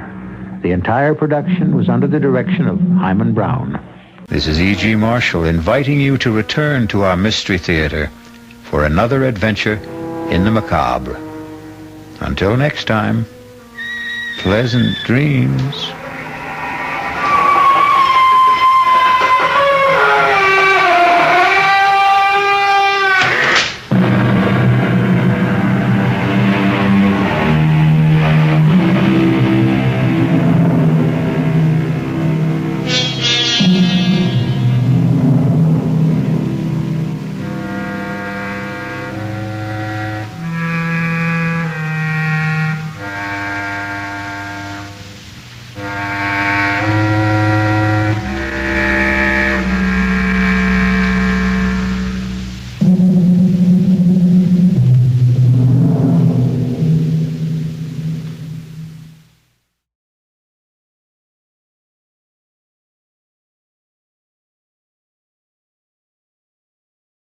And now, Mystery Theater.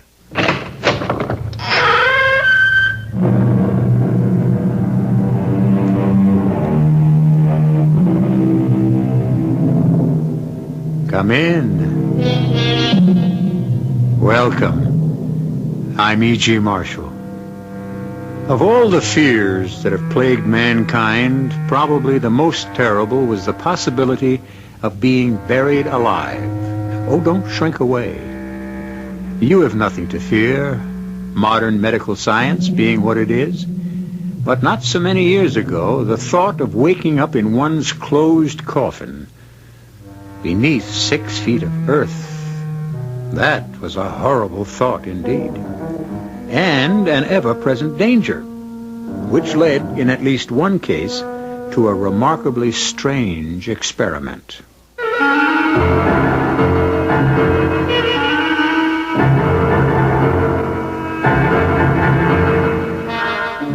Our mystery drama, The Premature Burial, was adapted from the Edgar Allan Poe classic, especially for the Mystery Theater, by George Lothar, and stars Keir Dullea.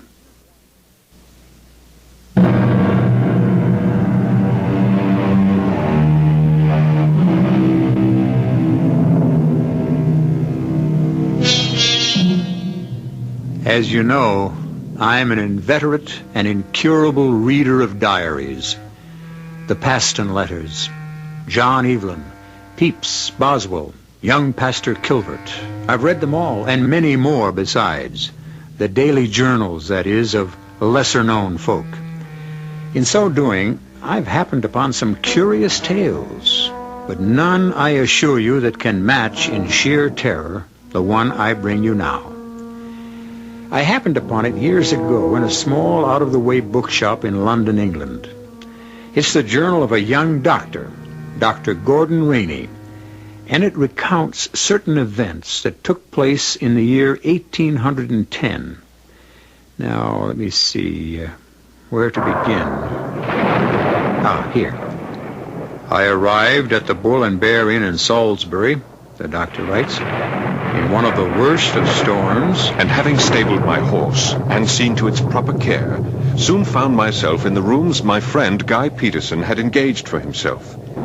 In all the years I'd known him, since undergraduate days at Cambridge, I'd never known this closest of my friends to be in such a state of overwrought nerves. Thank God you come, Gordon. Thank God you're here at last, my friend. I came as soon as I could after getting your message, but what is it? I've never seen you in such a state of nerves.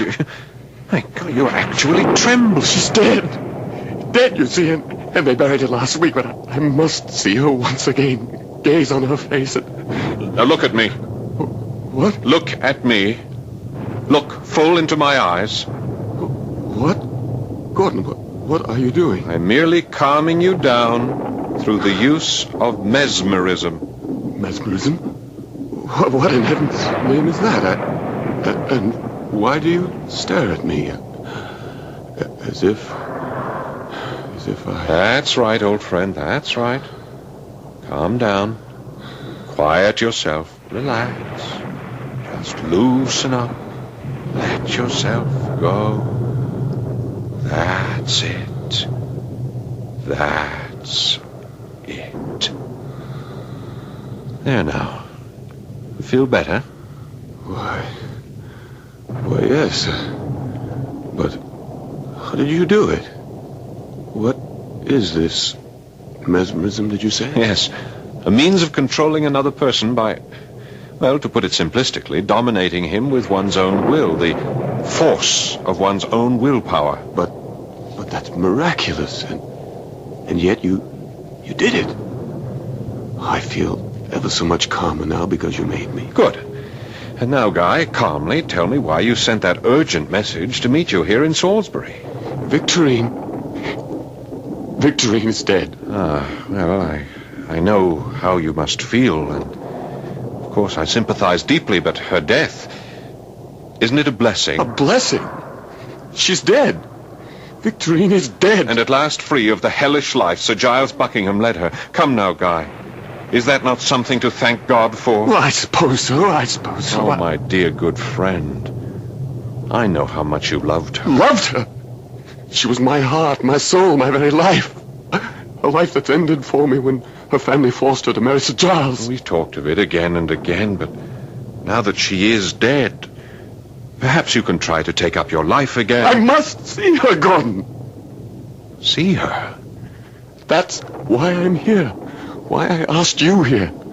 I must see her, Gordon. Gaze upon her lovely face once more. But she's buried a week ago, you said. In the family vault on the Buckingham estate. I want to go there tonight. Force entry into the vault. Open her coffin. And look at her once more. Just once more. I need you because I fear to go alone. There is more to fear than that, Guy. What do you mean? A body, dead and buried for a week in a damp and virtually airless vault.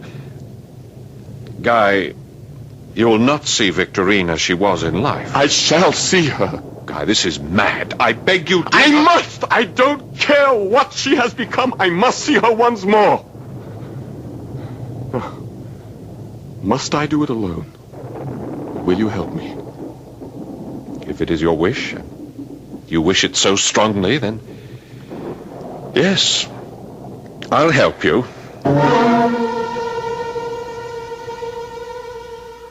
We must be careful not to be discovered, Gordon. This moonlight makes everything as clear as day. There'll be no one about unless the estate is guarded at night against poachers. Let's hope not. Wind kicking up. That should help a little. Cover any sound we make. Yes. Here's the gate to the estate. Yeah. Is it locked? Soon find out. No. Come. There. So much for that. Now, the location of the vault. Do you know where it is? Yes. That line of copper beeches on the hill. Do you see them? Yes. The vault lies just beyond. Come. Wait. That barking dog. If the place is guarded by a dog or even dogs... Now, don't let your nerves get the best of you. Bad enough to face trouble when it comes, not before. That dog. It's here on the grounds and closer. Gordon? Steady, man, steady. Yes, it's on the grounds, all right, and coming this way. Come. Let's step out into the open. Into the open? If the dog is coming this way, I want to meet it in full moonlight. Why, Gordon? Why? Because my only chance of subduing the beast, if it can be done, will be with my eyes. My voice, too, yes, but the eyes. There, I see it. Coming over the hill against the moonlight. Good Lord. A monstrous animal, Gordon. It's a mastiff, and a big one. And he's caught our scent. Come on, step out into the moonlight. Quickly, or all is lost. Yes. Gordon, I'm scared. Stand still. Make no move. Leave this to me. All right, boy. Quiet down. Quiet down now. That's a good dog. That's it. We're not here to do you any harm, boy. We're friends. Your friends. Yes, that's right, boy. There's a good dog. A fine dog. Unbelievable. You stopped him with your eyes. Held him to the one spot just by looking at him, and with your voice you soothed him. You calmed him. Took all the fight out of him. Yes. And now, let's get on to the vault.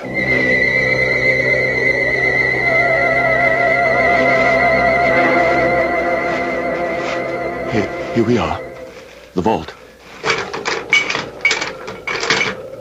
Locked? Afraid so. I'll have to use the pry bar I brought. Well, be as quiet as you can. Yes. There. Gate's open. We can go in. Light the lantern, Gordon. Guy, once more, I urge you not to go through with this. I must. You know I must. Now listen to me. Light the lantern. I'm lighting the lantern, but listen to me. You remember Victorine as she was, the lovely, innocent, gentle girl who was forced to marry Sir Giles 7 years ago. The torments he put her through, the daily torture of living with such a beast, these alone would have changed her face.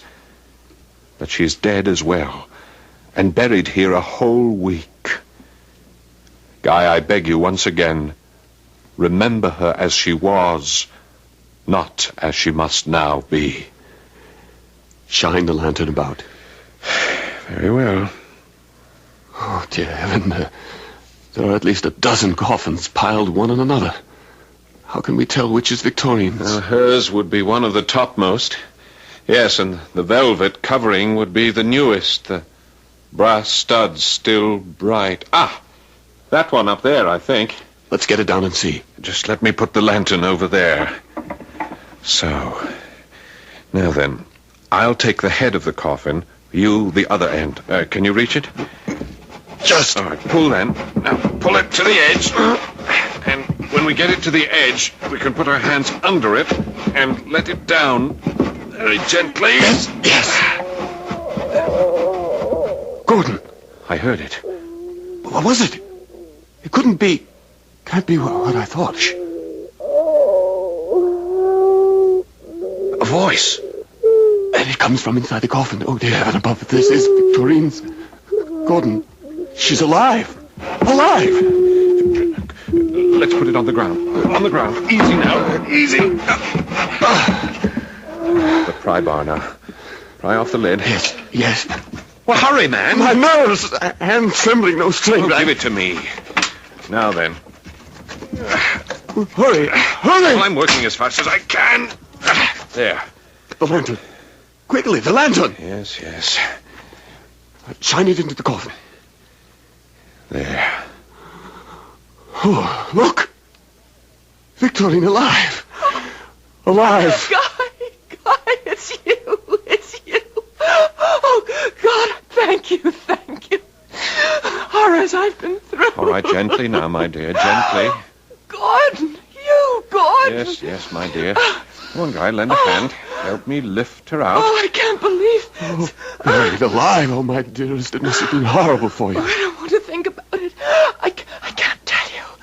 To wake up, at first not knowing where you are, and everything black, pitch black, suffocating, scarce enough air to breathe. Best not to think about it. And then you move, and you feel the sides of the coffin. Narrow, so narrow. And you reach up and you touch the lid, but the lid's only an inch or two from your face. And then suddenly, you know. Oh, heaven help me, you know. You scream with the terror of it. You scream and scream and Stop scream. it. Stop it at once. At once. Yes, Gordon. You're alive, and that's all that matters. Yes. And thanks to what I called a mad impulse, you're safe. Oh, yes. Oh, my darling, my dearest. Sweetheart, my dearest. sweetheart. Now, listen Oh, to me, darling. you two. Listen, we face a problem. What problem? Well, how are we going to take her back to Sir Giles? How explain all this? Sir Giles will have us arrested for breaking and entering. She's not going back to Sir Giles. She's coming with me, away from this hellish place. Oh, my darling. You can't do that. She is his wife. I'll die before I let Sir Giles get his hand on that. A promise you may very well keep, my dear sir. What? It's Giles. How did you... The barking of my dog aroused me. I, in turn, roused my keepers, who are out and about scouring the woods. As it happens, I came this way, saw the light of your lantern flickering in the vault, and prepared to surprise what I thought to be grave robbers. Well, as it happens, I am the one surprised. Indeed, I'm shocked. I scarcely expected to find Victorine alive. Yes, she's alive. And from here on, Sir Giles will live, I pray, a far happier life with me than ever she did with you. Move aside, sir. I think not. If you're going anywhere, my friend, you and your accomplice, it's to jail.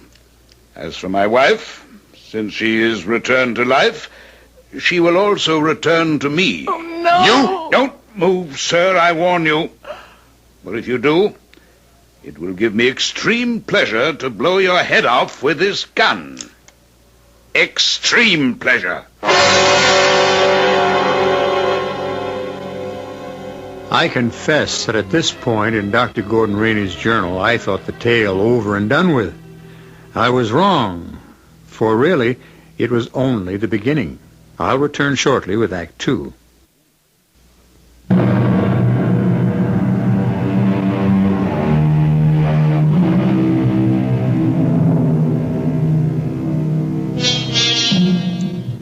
Well, as I said, I thought that Dr. Gordon Rainey's story had come to an end. He had gone with his friend, Guy Peterson, to the vault where the woman he loved lay dead in her coffin, only to find her alive. And then, as he planned to run away with her to save her from further torments at the hands of her husband, he was stopped by the appearance of that same husband, gun in hand, promising to have him and Dr. Rainey jailed. Giles, I entreat you. Let them go. They've done no harm. On the contrary, if it hadn't been for Guy and Dr. Rainey, I'd even now be lying in my coffin, alive. Would that you were. Damn you, woman, would that you were. Your unexpected return from the grave will lose me a fortune. But how can my being alive cost you anything? Lady Hastings is a widow. Lady Hastings has an income of $30,000 a year. I proposed marriage to her on Tuesday, and she accepted me. You proposed marriage to another woman 3 days after your wife died? Why not? I'm alive, very much alive, and to live one needs money. Why the look, Dr. Rainey? You have more sense, it seems, than sensitivity, Sir Giles.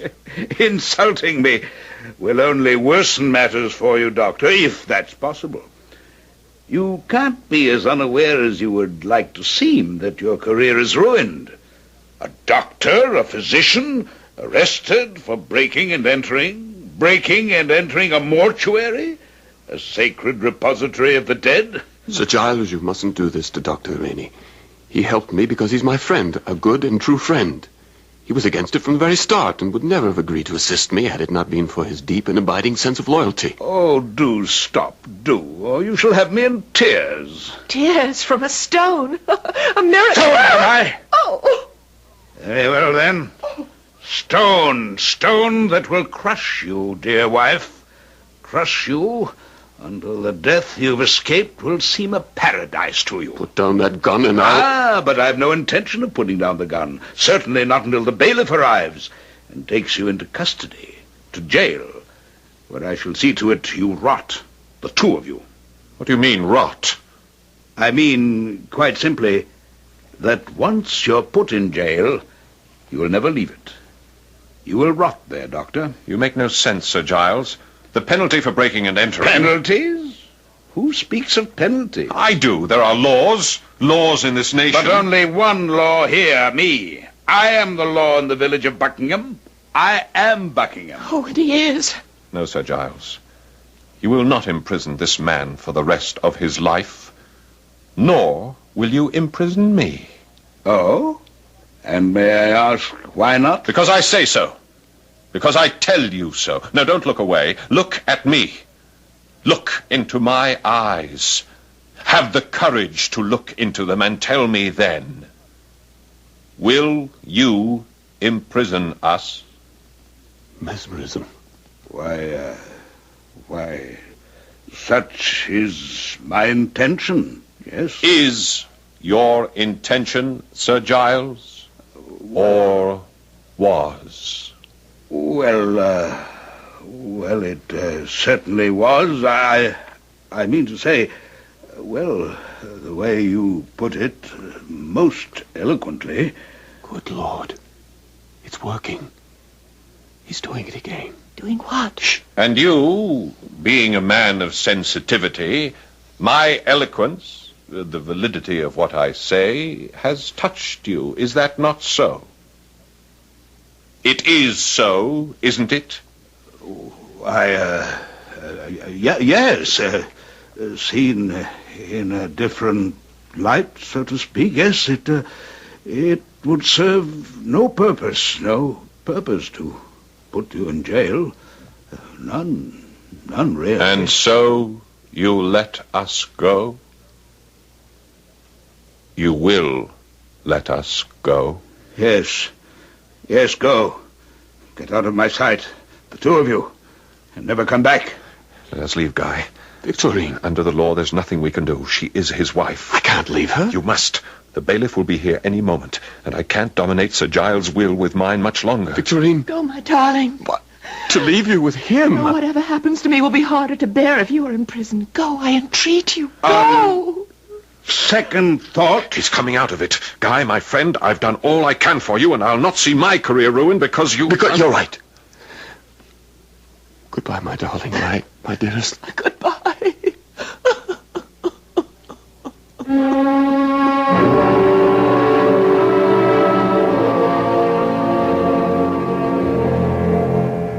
Mesmerize me, Gordon. Do something. Do anything to relieve me of this torment. You must control yourself.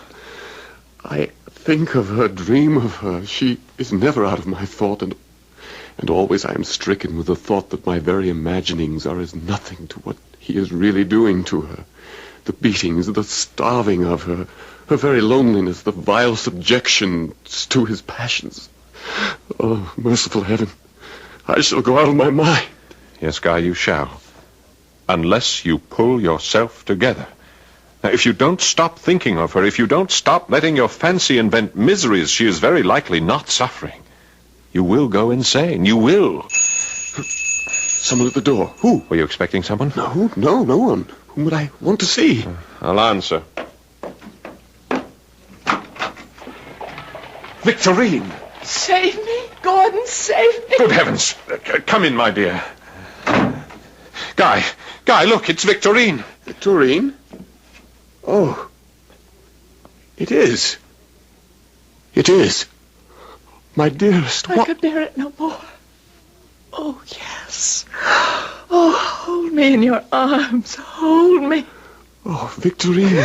He may kill me, but I'll never go back. Never. He never loved me. And now he hates me because I keep him from marrying Lady Hastings and her fortune and makes me pay. Oh, save me from him. Never let him take me back. Gordon, she's fainting. Here, Victorine, some brandy. Now, lie down. On the couch. There, my love. Lie back. Relax. Let me take over, Guy. Go and bar the door, and bar it solidly. Bar the... He must know she has fled, and to where she has fled, and he cannot risk her out of his sight because... Because what? Damn it, what? Say it! No, let me say it for him. Because once again I am near death. No! Yes. Unless I can find rest. Unless I can feel myself safe from him.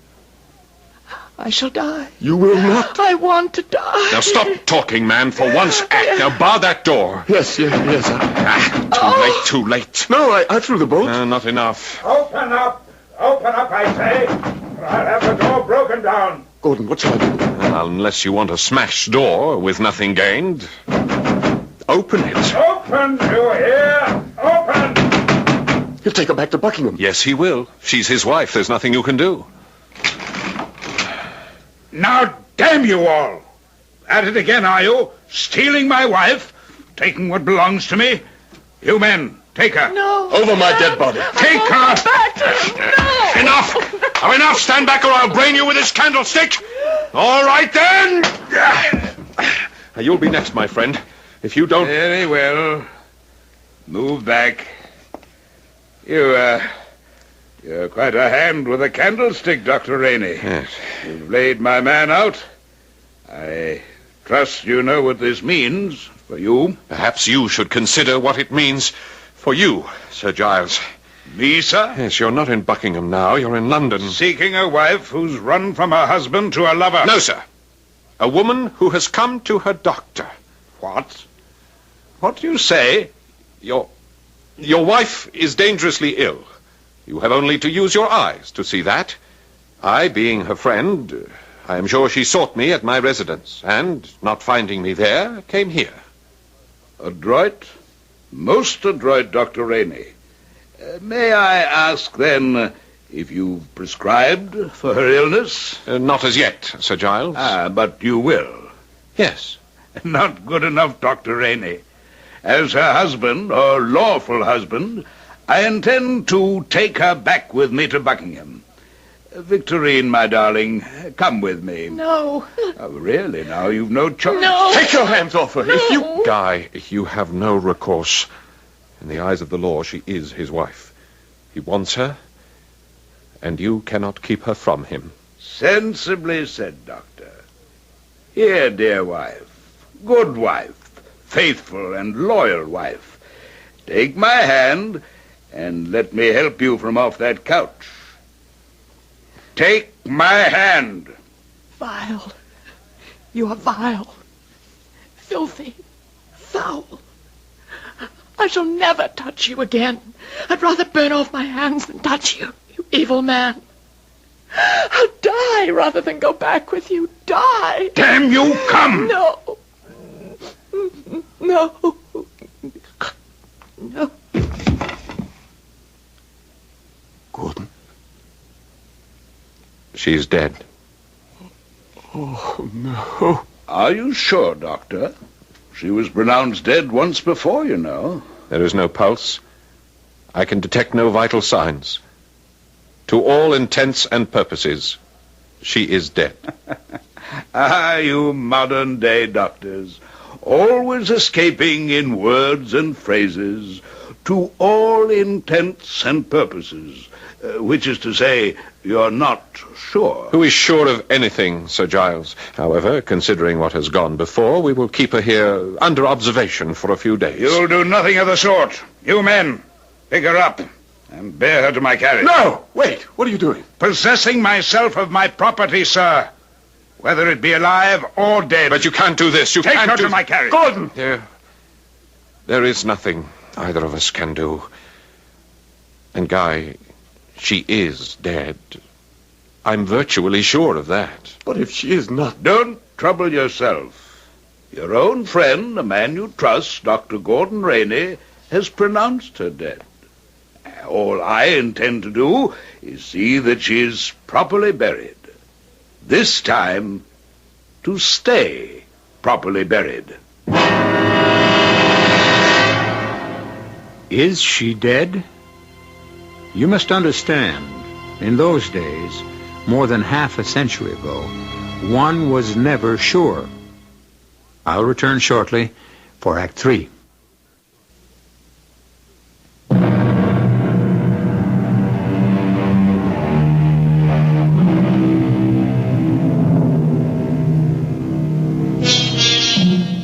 Think for a moment how you would feel if you thought someone you loved might conceivably have been buried alive. And you will understand the feelings of young Guy Peterson. Think again how you would feel if you were a close friend of Guy's, a physician who risks his career every time he consents to help Guy spirit his beloved from her tomb. And you will then understand why Dr. Gordon Rainey wrote in his journal, I feel if Guy is not mad, he is close to it. He has never been a robust man, but on the contrary, something of a neurotic. So it was that I refused, and again refused when he begged. Help me. I beg you, Gordon, help me. That is what I am trying to do, by refusing what you ask. We were caught in the act of entering the Buckingham Vault the first time. We would surely be caught a second. There can be no doubt that Sir Giles is having the place guarded. If there's a guard, we'll get past him somehow, or knock him unconscious, or yes, you could mesmerize him as you did that dog and Sir Giles. Guy, my dear, good friend, listen to me. First, Victorine is dead. How can you say that? She suffers, she must suffer from some sort of malady that makes her only appear to be dead. There are such maladies. Yes, everything you say is true, but... You admit she could yet be alive. Buried alive in that tomb even now. Now, stop that. Stop it! The second thing I was going to point out is that mesmerism doesn't always work. Some people, the kind of peasant type who'd likely be guarding the vault, cannot be brought under the hypnotic influence. Yes, but... And a third thing is this. I am a doctor. If I get caught again, Sir Giles could end my career, and all I have tried to be, all the good I can accomplish in this world, would be set at naught. I'm sorry, Guy. I cannot risk it again. Then I must do it alone. You will not do it alone. You cannot stop me. No one, nothing can stop me from rescuing Victorine from that vault. Guy, you are mad. You are thinking irrationally, acting senselessly. That's my concern, and certainly no longer yours. Oh, Guy. Leave me, Gordon. I must prepare for the journey to Salisbury. Well, leave, I said. No. I'll go with you. You've changed your mind? I have not. But this is a mad business, and I'm a fool to help you, but I am also your friend.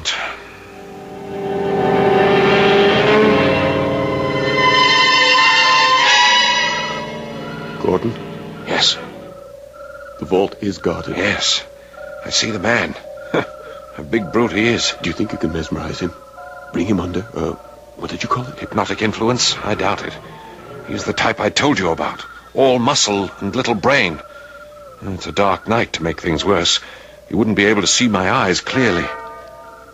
Do you dare try? Well, I have no choice.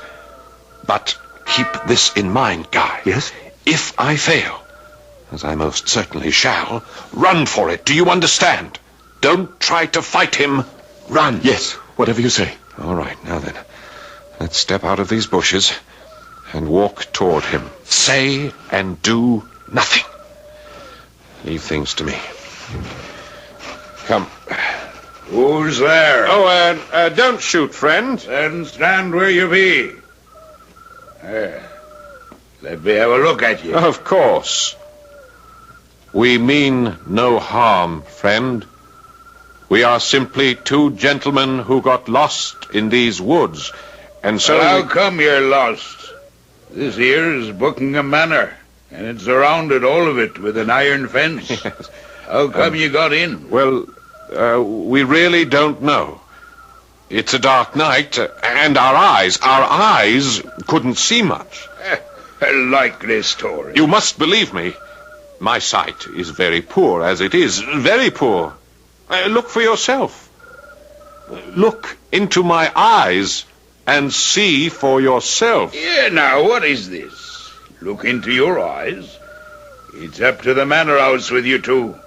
Will you answer to Sir Giles for trespassing on his... Guy. That takes care of him. You stabbed him. Couldn't control him. I said to run if I couldn't, but... Oh, Guy, I think you've killed him. Quickly, into the vault. Wait. What's happened to you? Don't you realize that you've just murdered a man and it's... Oh, you've gone mad. You have gone mad. I am as sane as you. But mad or sane, I must get Victorine out of that vault. Now, come! All right, but... Heaven help me, what have I got myself into now? The pry bar. Where is it? Where? Well, you had it. Oh, yes. I must hurry. Hurry, she's alive in there. Her coffin alive. And I must... There. Come along, Gordon. Come along. All right. There. There's a coffin. Yes. Look fast. Get the lid off. Insane. He's gone insane. Victorine? Can you hear me? Are you alive, my dearest? Perhaps fainted. Oh, Gordon? That's possible, isn't it? Alive, but in a faint? Oh, Guy, my poor dear friend. There. The lid's off, and she... Dead. As I told you, dead. Oh, we can't be sure. You know we can't be sure. Guy, in the name of reason... Help me! Help me get her out of the coffin. To what purpose? We'll take her back with us to London and... Take her back where? To my place. The first place Sir Giles will come to. Then to yours. Mine? Do you realize what you're asking of me? If you're the friend you claim to be... But what you ask is impossible. You've already made me your unwitting accomplice to murder, and now... Guy, you are out of your mind. And you, Gordon, are no friend. Guy, I beg you, leave her where she is. She's dead. Leave her at peace. She is not dead, and I am taking her back to London.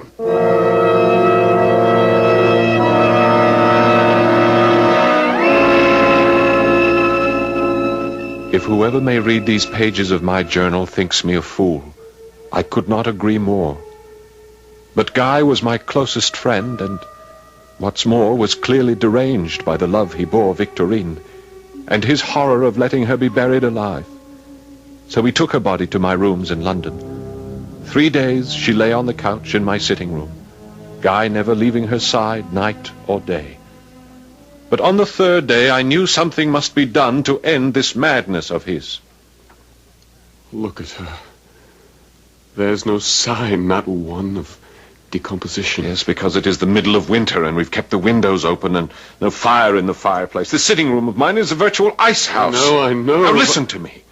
What you persist in doing is not only lunacy, it is sacrilege. The dead deserve decent burial.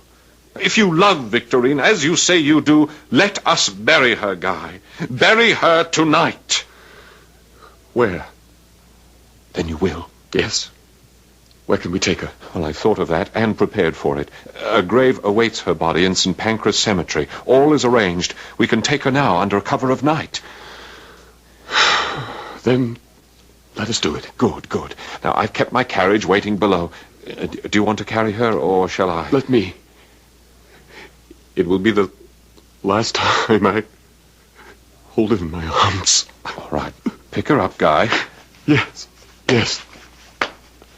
Gordon? Oh. Gordon, what was that? It's nothing. Come on, let's go downstairs. But she gave a sigh when I picked her up. Guy. You heard? Gordon, you heard? Good Lord, I did. Here, move aside. She's alive. I knew it. Alive. Quiet, man. In heaven's name, be quiet. Victorine, do you hear me? Yes. I have taken your hand in mine. Do you feel it? No. Can you open your eyes? If you can, open them. She has. Gordon, she's gazing at me. Victorine, do you see Guy? Yes. Farewell, my darling. Farewell. Farewell? I am near death. No. Only a spark of life remains. No. No, she must not die. Gordon, stop her. What are you saying? Mesmerism. The hypnotic influence. Use it. Are you mad? Use it? How? Command her not to die. Command her to live. Command her to live? Command what to live when there was scarce a breath of life in her? Her mind, her spirit, what? But I did it. May God, in his infinite mercy, forgive me. I did it. Using the powers of mesmerism, I held her eyes with mine and commanded her, forced her to live. Even though over and over she cried out, I am dead. Let me go. I'm dead. But I did not let her go, could not let her go, because, yes, I confess it, because the experiment fascinated me. I, Dr. Gordon Rainey, committed for over 5 long weeks, committed the sin, the crime, the sacrilege of holding the spirit within a dead body to this earth, even though it pleaded, entreated, begged. Release me. Oh, release me. In a short time, yes. But tell me first, what are you? Spirit? Soul? Mind? What? I am dead. Dead. Dead. What's that? Someone at the door. I'll answer. You! Found you at last, eh, you damn grave robber? Sir Giles! Yes, and you, Dr. Rainey, who so help me, will no longer be called doctor when I'm through with you. No, Giles, no. Oh, what's this? She lives? No, Sir Giles. But she speaks. I heard her speak. Here, let me see for myself. Stay away from her. Don't you touch her. Get out of my way, you... Don't touch her, I said! Don't touch her! Oh! You shot him. You killed Guy. Before he stabbed me to death, as he stabbed my servant. Self-defense, sir. And now enough of this. I came for my wife's body, but it appears I shall be taking her wife back to Buckingham Manor with me. Rouse her. Rouse her at once. I cannot, Sir Giles. She is dead. Has been dead for more than 6 weeks. I heard her speak. Yes. But it was her soul, her spirit, I don't know what, but not her body. Her body is dead. Yes, dead. I beg you don't hold me any longer. Guy is here. Let me go to him. I say to you that I am dead. Let me go. She comes with me. No. She goes where she should have gone long since now, had it not been for me. Victorine, I release you. Go. And in the sanctity of death, join the lover you never had in life. What's happening? Her body. Her body is disintegrating. Before my eyes. Rotting. Moldering. Horrible! Horrible!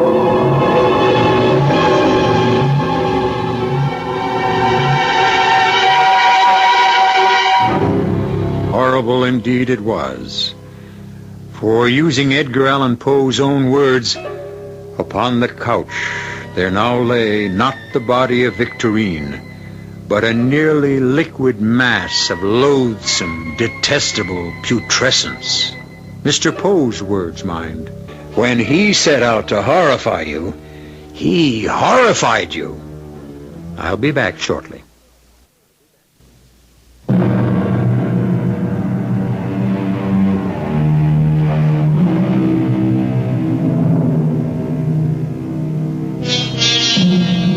The Premature Burial is only one of a number of stories by the master Edgar Allan Poe I've had the pleasure of bringing you. We now owe, and generations to come will owe, so much to his imagination, his vibrant fancy, that it might be nice to think of him now and then. Let his name pass through your thoughts, as it does through mine, and to wish him well, wherever he may be. Our cast included Keir DeLay, Paul Hecht, Guy Sorel, and Marion Seldes. The entire production was under the direction of Hyman Brown. This is E.G. Marshall inviting you to return to our Mystery Theater for another adventure in the macabre. Until next time, pleasant dreams.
Come in.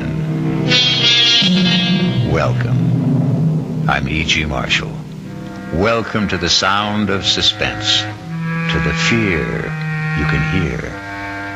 For the next 52 minutes, I shall be your guide on a journey over a strange terrain. Some people find their names printed in the most unusual places.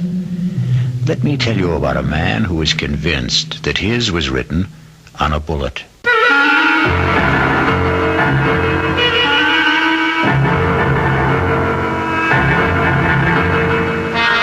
Our mystery drama, The Bullet, was written especially for the CBS Radio Mystery Theater by Sam Dan and stars Larry Haynes. I shall be back shortly with Act One.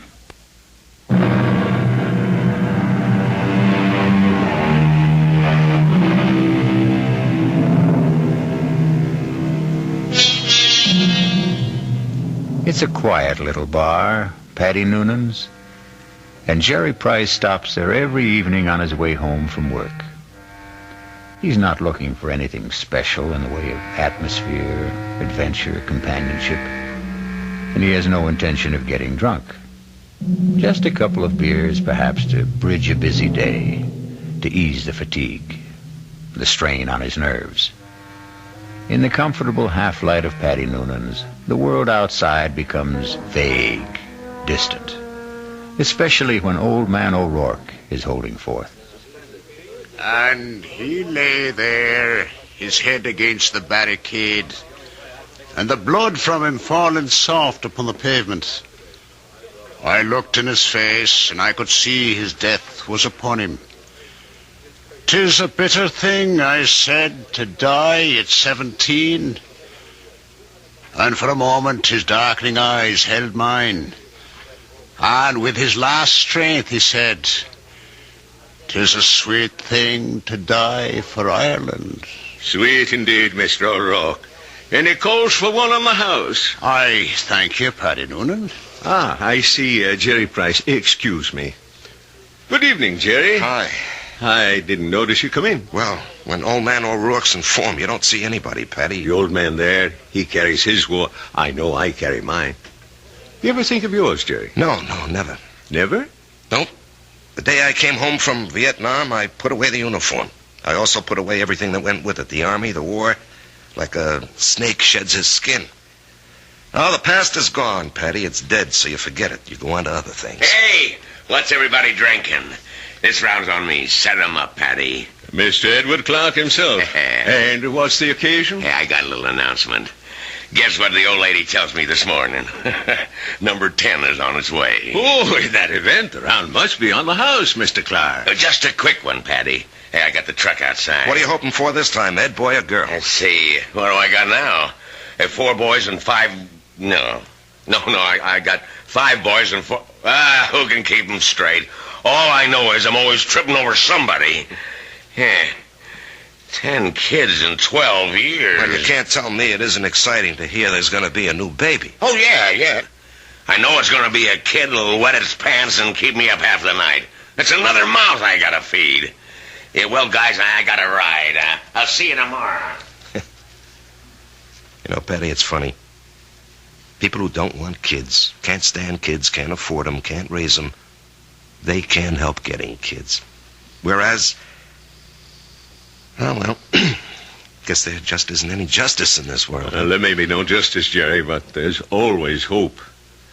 How long have you been married? Right after I get out of the Army, it'll be 9 years. A fellow used to come in here, and they were married 15 years before they had their first. Am I really out of the Army 9 years? Tell me, Patty, you're an old philosopher. Where does it go, huh? Down the hatch and try another. Yeah, don't mind if I do. Oh, wait on a paying customer first. Where? A fella standing at the end of the bar. What are you saying, Jerry? There's nobody standing at the end of in the brown hat and a raincoat. Now, Jerry, what are you saying? I know. That's Paul. Tell me, what's the matter, Jerry? Paul. Jerry, listen to me. There's nobody. Paul. Hey, he was just standing here. Where'd he go? Where is he? Jerry, where is who? Are you all right, Jerry? Yeah, I'm all right. But I saw him. Who? Oh, a guy I was in the Army with. The two of you. Were you close? He was my buddy. Well, when was the last time you saw him in person? The night he was killed. Have you ever seen him again? Like you thought you did just now? No, this is the first time. Well, maybe you need a rest, Jerry. Hattie, why now? Why tonight after all these years? Well, you say you saw him last the night he died in battle. Well, the sight of him dead must have stayed with you always. But that's not how I just saw him, Patty. He wasn't in uniform. He was in civilian clothes. You might have pictured him as he looked at a happier time. I never saw him in civilian clothes. We met in the Army. And, Patty, I didn't see him as he was then. We were both kids, about 20. I saw him the way he'd look today, about 30. His face was more mature. Jerry, are you sure he's dead? He is dead, Patty. I just saw him. I know I saw him.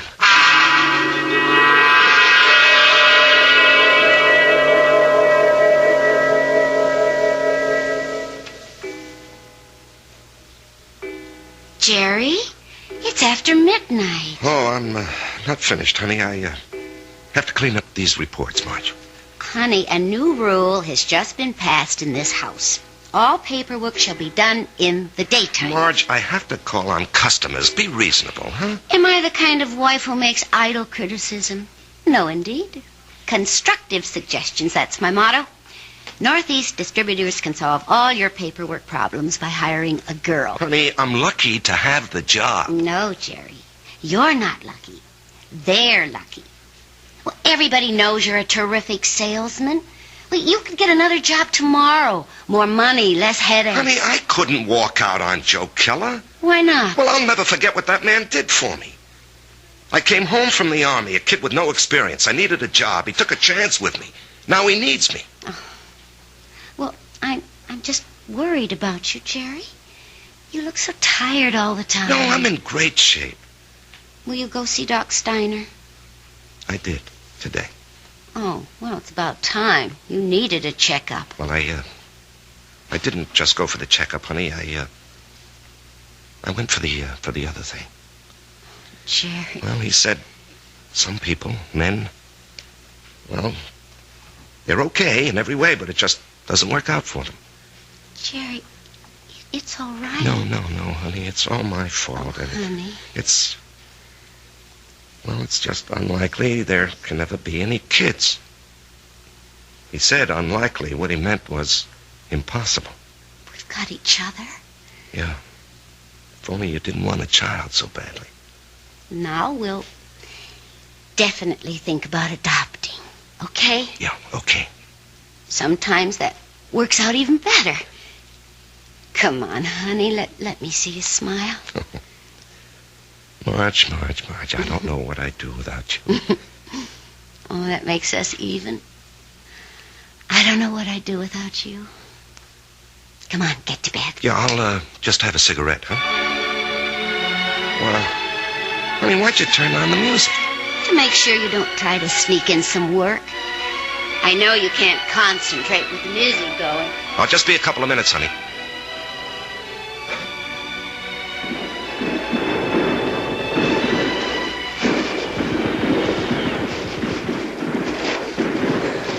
Halt! Let's hear that password. Paul, is that you? Jerry. Hey, climb down the hole, make yourself at home. Man, I'm so beat I can't even remember the password. That's all right. I don't even know what it is. Got a cigarette? What'd they want back at the CP, Jerry? A patrol. You going? Yep. But you went out yesterday. Well, maybe I better write to my congressman, huh? I don't have any more cigarettes. Here, finish this one.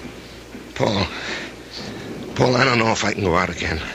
We're being relieved tomorrow. We were promised a rest. I just don't know if I can go out again. But you ain't going out, Jerry. Didn't you hear? I'm going. Oh, no. I'll say you and I made a trade. No, Paul, I can't let some other guy do... But I'm not some other guy. I'm your buddy. What's the matter, Jerry? You never did it for me?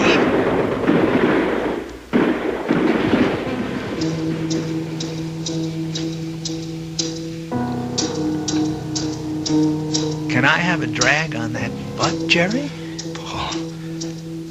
Paul, you're alive. I'm alive, Jerry. I'm here with you. In your living room. No, you can't be here. I went out afterward. I found your body. I carried it back. Maybe it wasn't you. It was me. But you were dead. You were killed. Yes, Jerry. I was killed. Jerry, will you turn that radio off and come to bed? Marge, he's here.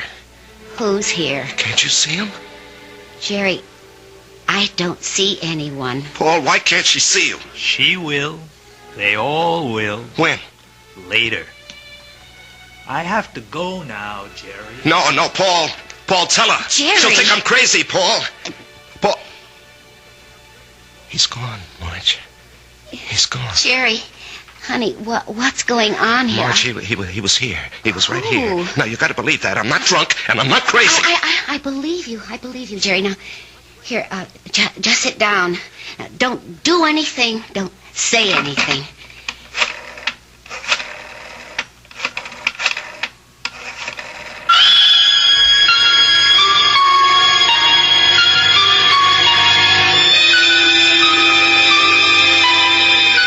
And we know who she's calling. But can a doctor help what ails Jerry? In a moment, we'll return to Jerry and Marge and Paul when we listen to Act 2.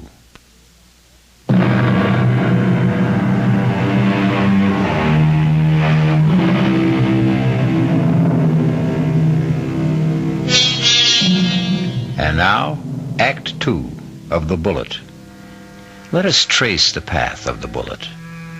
We have a worried Marge, a concerned Dr. Steiner, and a distracted Jerry. Tell me about this man, Paul, you called him Jerry. I said we were buddies, Doctor. That tells it all. Jerry, please don't be so hostile. Dr. Steiner's only trying to help. You were buddies. You came back alive and he didn't.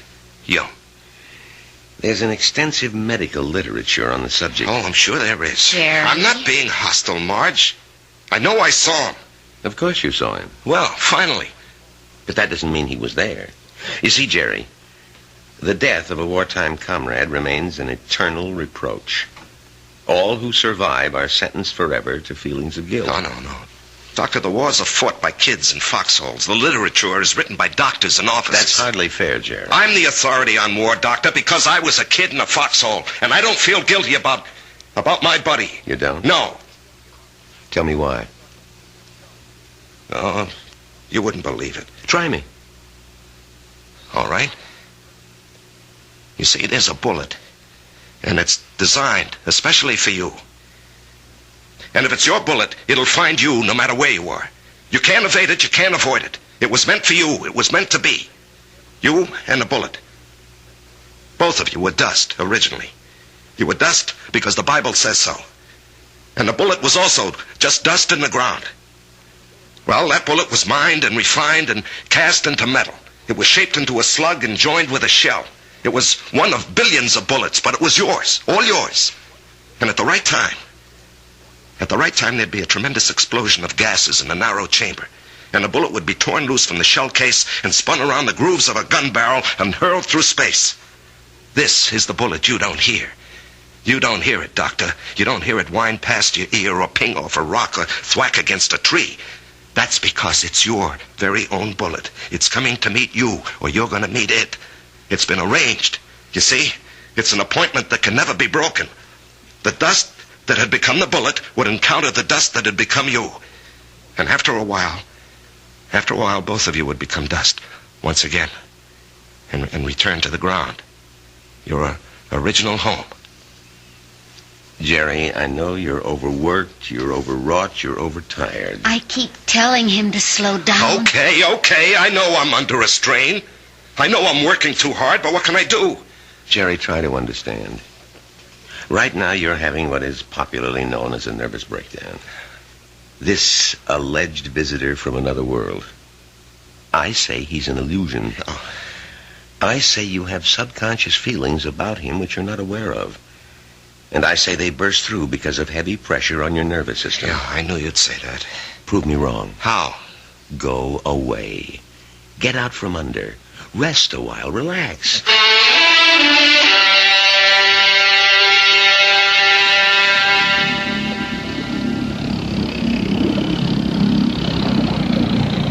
Oh, honey, this looks like a good spot. You want to stop here and try for some fish? Well, Marge, I think I'd like to go back and play 9 holes this afternoon. Great. I need more practice with my irons. Honey, you know, you've been getting a lot of sun. Maybe you better take it easy for a few hours, huh? And besides, you have an appointment with, what's that name? Biscayne Appliances. See, Jerry, I wasn't sleeping when you called that number this morning. Now, Marge, I've been good all month. I was just getting restless, that's all. Look, they're a big chain down here. If I can open them up, I'll justify the trip. Justify? To whom? Why do you have to justify anything? Isn't your health important enough? Honey, Joe Keller was very nice about it. Joe Keller had no choice. Marge. Honey, Steiner was right. I was beat. I don't know how I managed to drag myself along. So I did the right thing. I chucked it all. Now I'm fit, see? I never felt better in my life, and I'm raring to go. Great. In a month or two, we may think about going back. I'm not used to being idle, honey. Neither am I. But I am learning to love it. Oh, Marge. Why didn't I meet you when I was young? Young? Jerry, you weren't even 21. No, I was already made when we met. I had already become what I was going to be. You know, I've got a certain amount of ability. A tremendous amount, Jerry. But I'm not confident, honey. I doubt myself. I guess I didn't have very much encouragement when I was a kid. You know, my brother was a great athlete. My sister was a great beauty. I was kind of clumsy and funny looking. Anyway, Frank and Alice were sent to college. When my turn came, the money had run out. Or maybe they thought I wasn't worth the effort. That's why I enlisted when I was 18. I had to get away from the house and my father. There was no place else to go. You never told me this, honey. I decided if I ever had a kid, I'd never make jokes at his expense or tear him down in any way. I know how these things cut inside where it doesn't show. I would do everything to build him up and give him confidence. I will never have any real confidence, Marge. Oh, yes, you will. No, baby. You won't get it from a pep talk. I think we can go back home now, Marge. All right, on one condition. You'll just have to slow down. Mm-hmm. I promise. And, honey, there's only one way you can really slow down. And that's to get a partnership from Joe Keller. Now, Marge. Don't you deserve it? Of course I do. Well, we're going to adopt a child. Which means I'll quit my job, and you're not going to spend time on the road. That kid'll need both of us, won't he? Yeah. Yes, honey, he will. Then we need that partnership, don't we?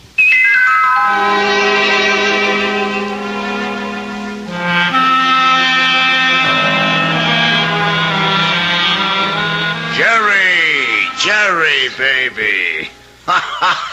You look like $1,000,000.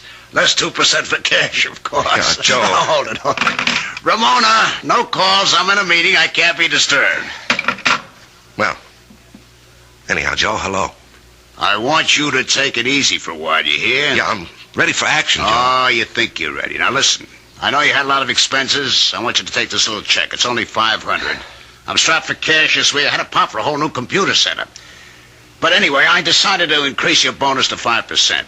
That'll amount to a pretty sweet raise, huh? Now, Joe. Don't thank me, kid. You're entitled to it. We got to make sure you don't get sick again. Joe, I have to talk with you. Well, sure, kid. What about? Well, it's personal and important. Well, let me buy you lunch.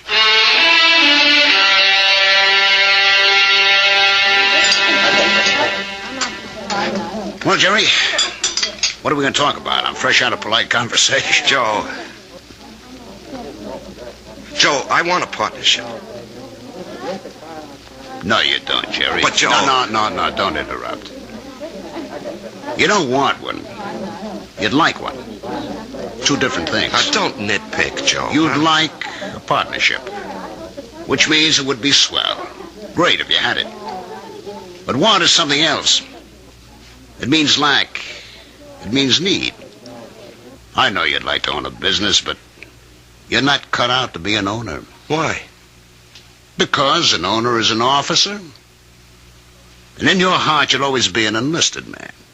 Tell me, could you ever fire a guy because you could get someone else cheaper? If an old customer, a good friend, was getting slow paying bills, could you cut him off? Thousands of guys like you go bankrupt every year. You're nice, sweet, big-hearted, but you don't have the guts business needs. Well, I'd like to remind you of the volume I sell. I know it to the penny, Jerry, and you're well paid for it. Well, I'm worth more now. You are. You got a sweet raise this morning. Joe, don't think I'm not grateful. You gave me my first break, but I think I can do better elsewhere. Where? Anywhere. Consolidated, Freeman and Singer. Should I go down the list? Oh, they'd love to have you, Jerry. What'll they pay? They handle the nationally advertised brands. What'll you be, their glorified order taker? They don't need your full selling ability, so they don't have to pay you full price for it. Sure, with me, you push out all the schlock. It's rough, but you get top dollar. There's 20 outfits like mine. They grab you tomorrow, but where's the improvement? They won't pay you more. At least here, you got 9 years equity in a pension plan. You and me are used to each other. Besides, I really like you. Yeah. Sometimes I feel like a father to you, Jerry. It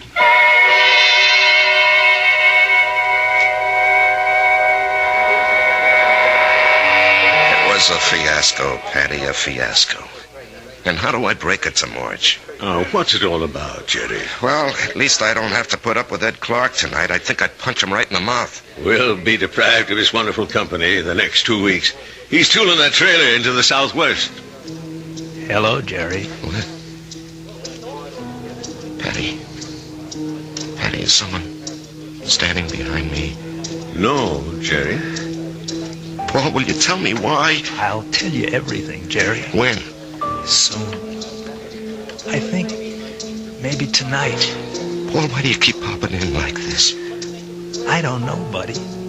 I can't control that. Yeah, but Paul. Patty, don't you see anyone?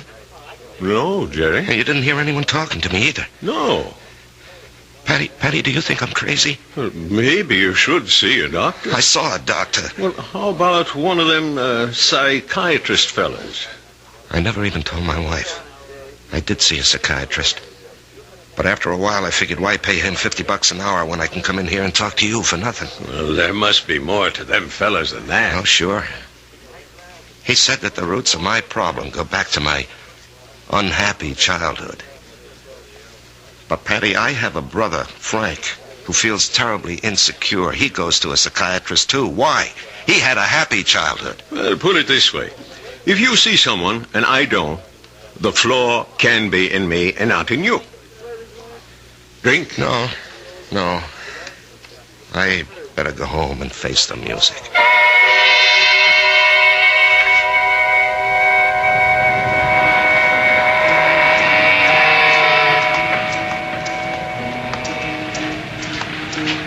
Jerry? What? Paul? Let's go someplace and talk. Where? Let's go to the parking lot. Sit in your car. It's cold. That won't bother you, will it? Not yet. Turn the heater on for yourself. When will everyone else be able to see you, Paul? In 2 weeks. Oh, that's great. No, it ain't. Why not? Because you'll be dead.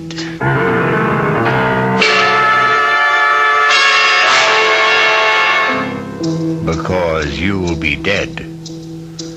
Cold words from a warm friend. The chill inside the car becomes intense, but Jerry knows there's no point in turning on the heater. We'll rejoin these two friends when I return shortly with Act 3.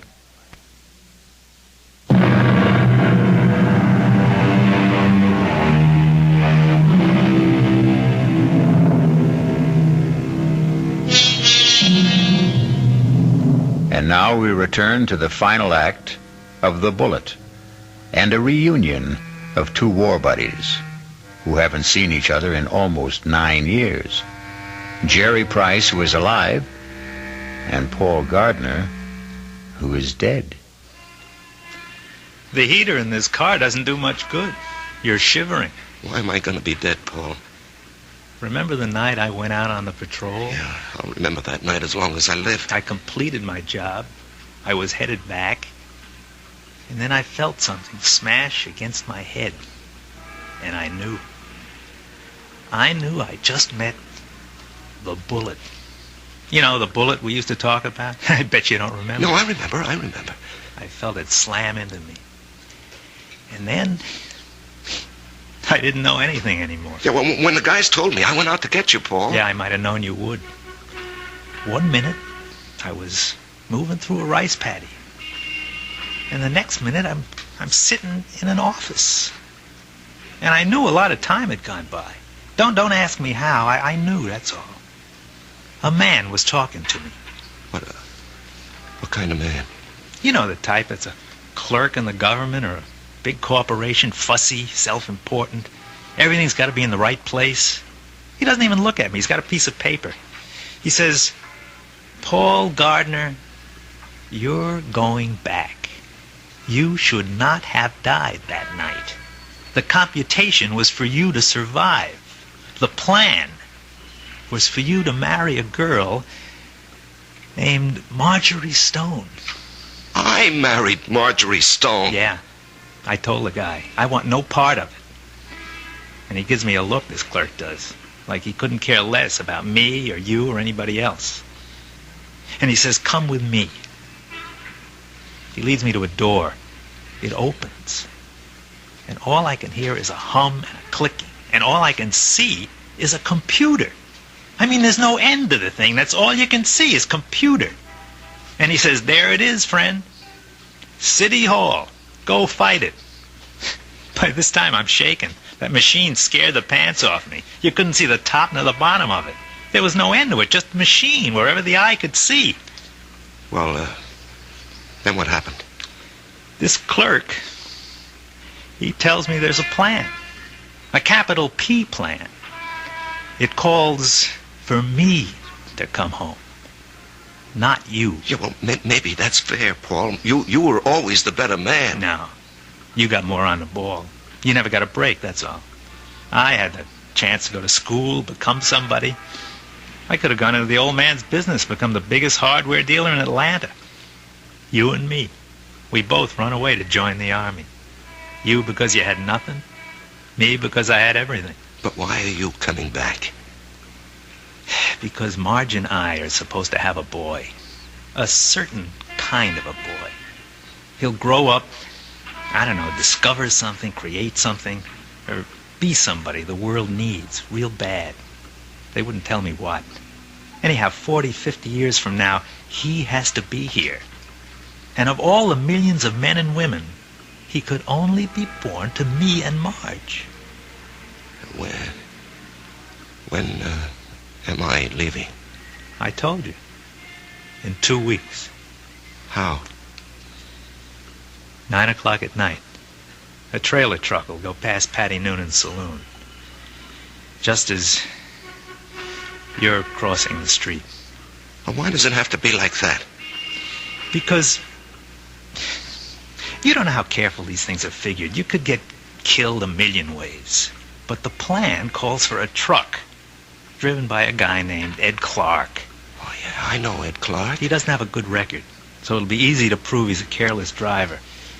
He works for a big outfit, so Marge will have a good settlement. But why? I still don't understand. She'll need the money. You see, I won't be a good father. Not as good as you, for sure. Oh, I'll love the kid. I'll love Marge, but I won't be there a lot. You know me. I have to keep moving. But if you know how important it is for the kid... I won't know. Once I'm alive, I won't remember any of this. And you say it's all figured out, maybe not. The human element. How can the machine predict Marge would go for you, huh? With all due respect, Jerry, did I ever have any trouble landing any dame I had my sights on? With all due respect, I can't see Marge falling for your line of chatter. She will, Jerry. I'll be there when she's having a bad time. She'll be all alone. She'll need somebody. Things will take their natural course. Sure, she'll see through my line, but after a while she'll get to like it. I'm different. You're quiet. I raise hell. You let things eat at your insides, not me. I pop off. Maybe my way's no better in the long run. And she's married to you, and she loves you. But deep in her heart, she loves my way better. She'll fall in love with me. Jerry, you have to believe I don't want to do this, but it was your bullet, not mine.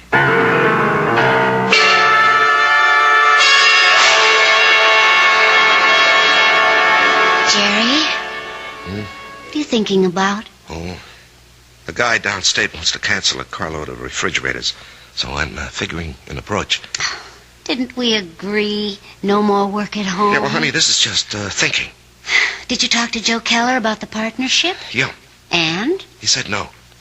Did you give him notice? No, he gave me a raise. Oh. Okay. Marge. Why don't you mix us a drink? Honey, aren't you going to say anything? Mm-hmm. Don't put in too much ice. Marge, please, you don't understand. I understand. I married a certain kind of man. And you're stuck with him? No. I'll stick by him. Because I love him. Would you have wanted a guy who'd barge into Joe Keller's office and say, Joe, either give me half the joint or I'll open up across the street and run you out of business? Oh, come on, Answer me, Marge. I have to know. Well, maybe I did. Why didn't you marry him? He never showed up. So you settled for me? That's what's known as falling in love. Come on, honey, take me to the movies. No, I don't want to take you to the movies. Let's go downtown and see a play. But that's a lot of money. Are you going to worry about money? Now, and look, this weekend, would you like to fly out to, say, Snow Valley and ski? Yeah, or how about Las Vegas, huh? Jerry, what's gotten into you? Honey, we're going to have 2 weeks of the most fantastic fun. Why 2 weeks? Oh, what's so special? You?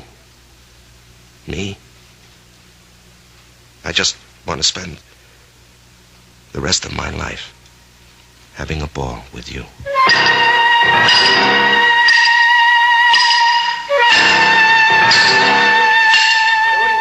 Well, hello, stranger. Hi, Pat. Haven't seen you. Why, it must be weeks. Where have you been? Oh, giving Marge a good time. Well, I must say, it's done wonders for you.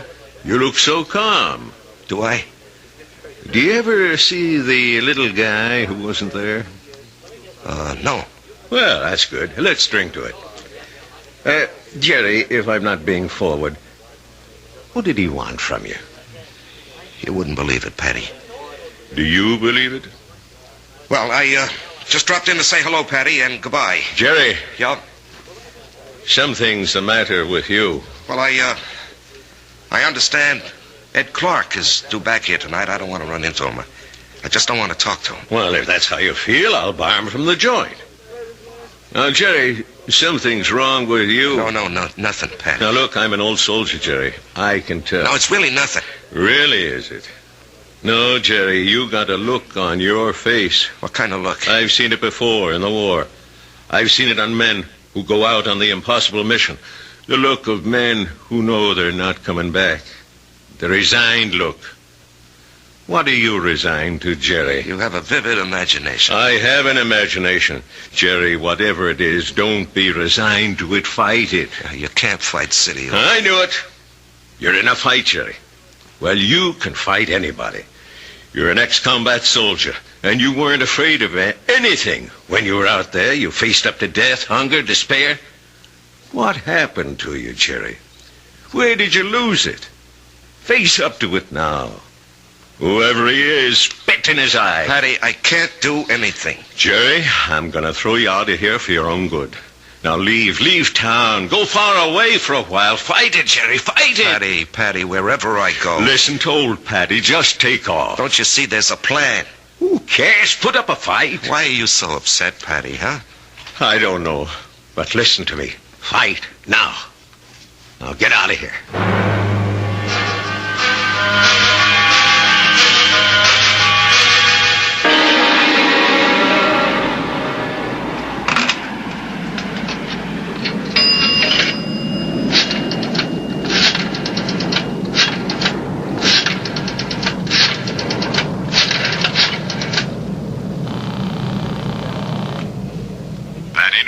Patty, it's Jerry. I decided to fight it. Good boy, Jerry. You know, Patty, there's something about your place. I don't know how to say it, but I feel stronger, better, away from it. Well, I don't mind. So I'm going to fight. What have I got to lose, huh? Why should I do what he tells me? Why should I believe him? I don't know what it is, but I agree. I'll see you around, Patty. Universal Airlines, flight number 3 for Los Angeles and Mexico City, now boarding at gate 17. Who you calling, Jerry? Marge, I have to tell him. Oh, Jerry, don't do it this way. There'll be 100 other people on that plane. Do it the way it has to be done. Paul, I have to fight you. Why? Because it isn't fair. Was it fair for me to stop your bullet? Come on, Jerry. Ed Clark will be tooling by Patty's in less than an hour. Paul, I don't know if I have the nerve. I'll help you, buddy. I'll help you. Come on. Hello? Hello?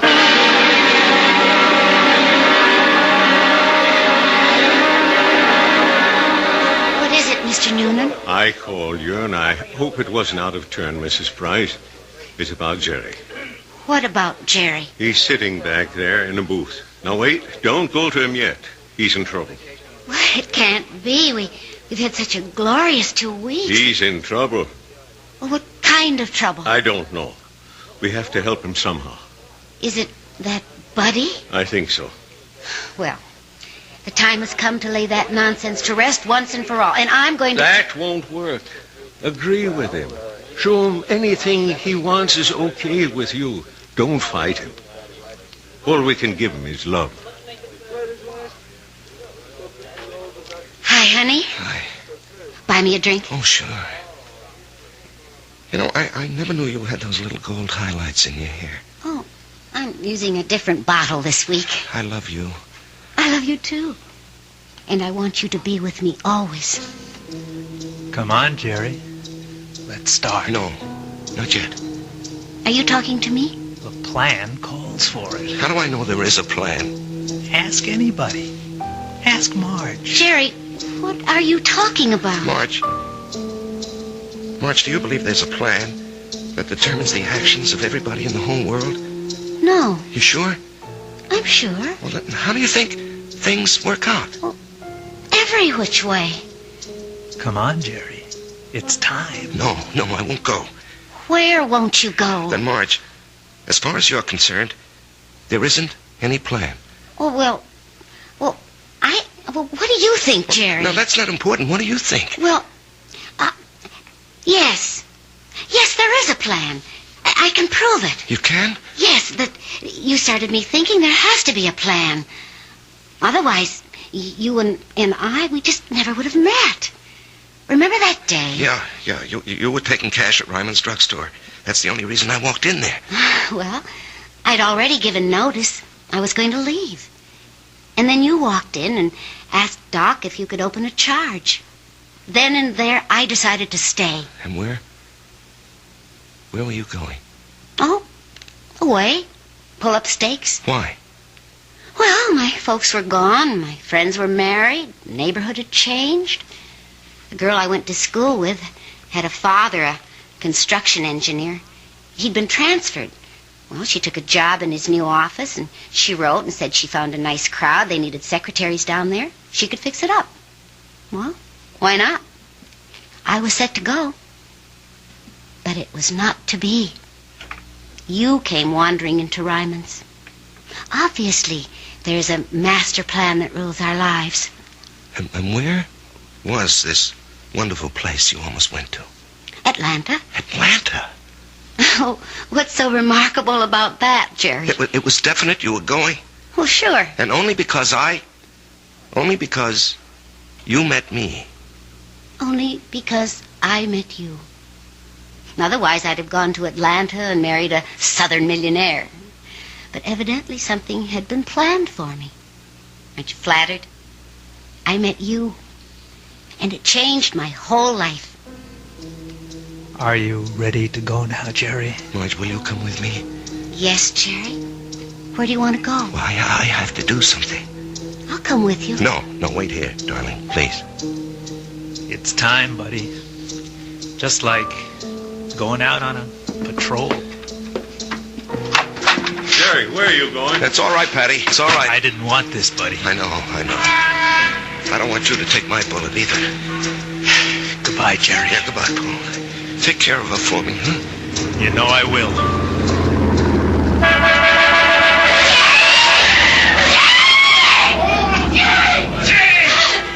Hey, call the police! Get an ambulance! Oh, dear. Barry. He's dead. Here, miss. Here, you're cold. Let me throw this coat over you. She's gonna faint. It's all right. I've got her. We'll bring her into that bar where it's warm. Give her a little stimulant. It's all right. Everything will be all right. Everything will be... It'll be all right.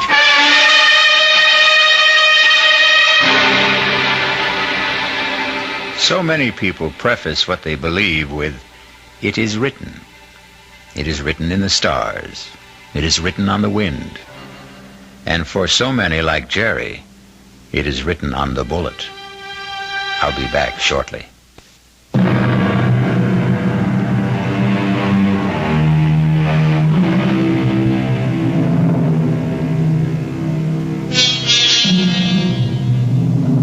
I remember an old soldier once told me he wasn't worried about the bullet that had his name on it.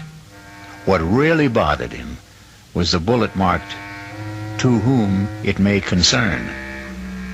Our concern is mystery, excitement, suspense, thrills and chills. Our cast included Larry Haynes, E.V. Juster, Martin Newman, Ralph Bell, Leon Janney, and Danny Acco. The entire production was under the direction of Hyman Brown. This is E.G. Marshall inviting you to return to our Mystery Theater for another adventure in the macabre. Until next time, pleasant dreams.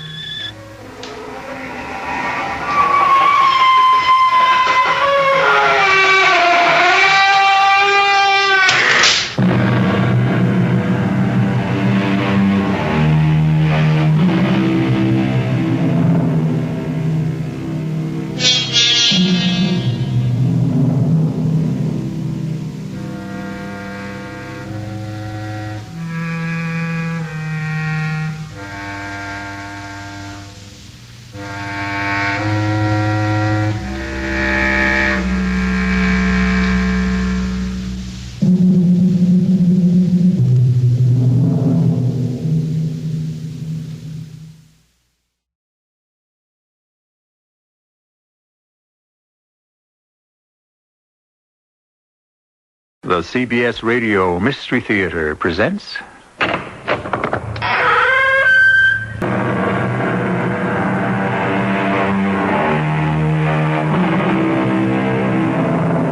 Come in.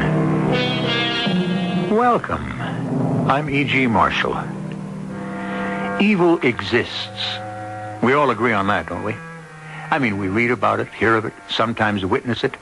Even if we are that unfortunate, have it done to ourselves. But what is it? The dictionary defines evil as anything impairing happiness or welfare, or depriving of good. If we accept, at least for now, this definition, then who of us, in the course of a lifetime, has not done evil, or darkly thought of doing it? I'm waiting. Who?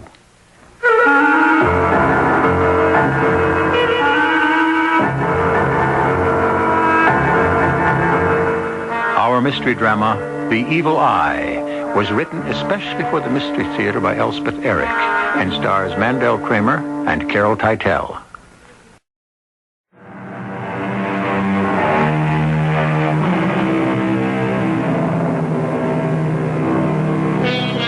I intimated at the start that this is to be a story of evil, and before long, you will realize that I did not exaggerate. Cheating, lying, stealing, such things are commonplace. We read about them daily. Then there is betrayal, slander, perjury. Oh, the number is endless. And what is worse, all lurk in every human heart. Listen to the words of Blaise Pascal, who lived and wrote more than 300 years ago.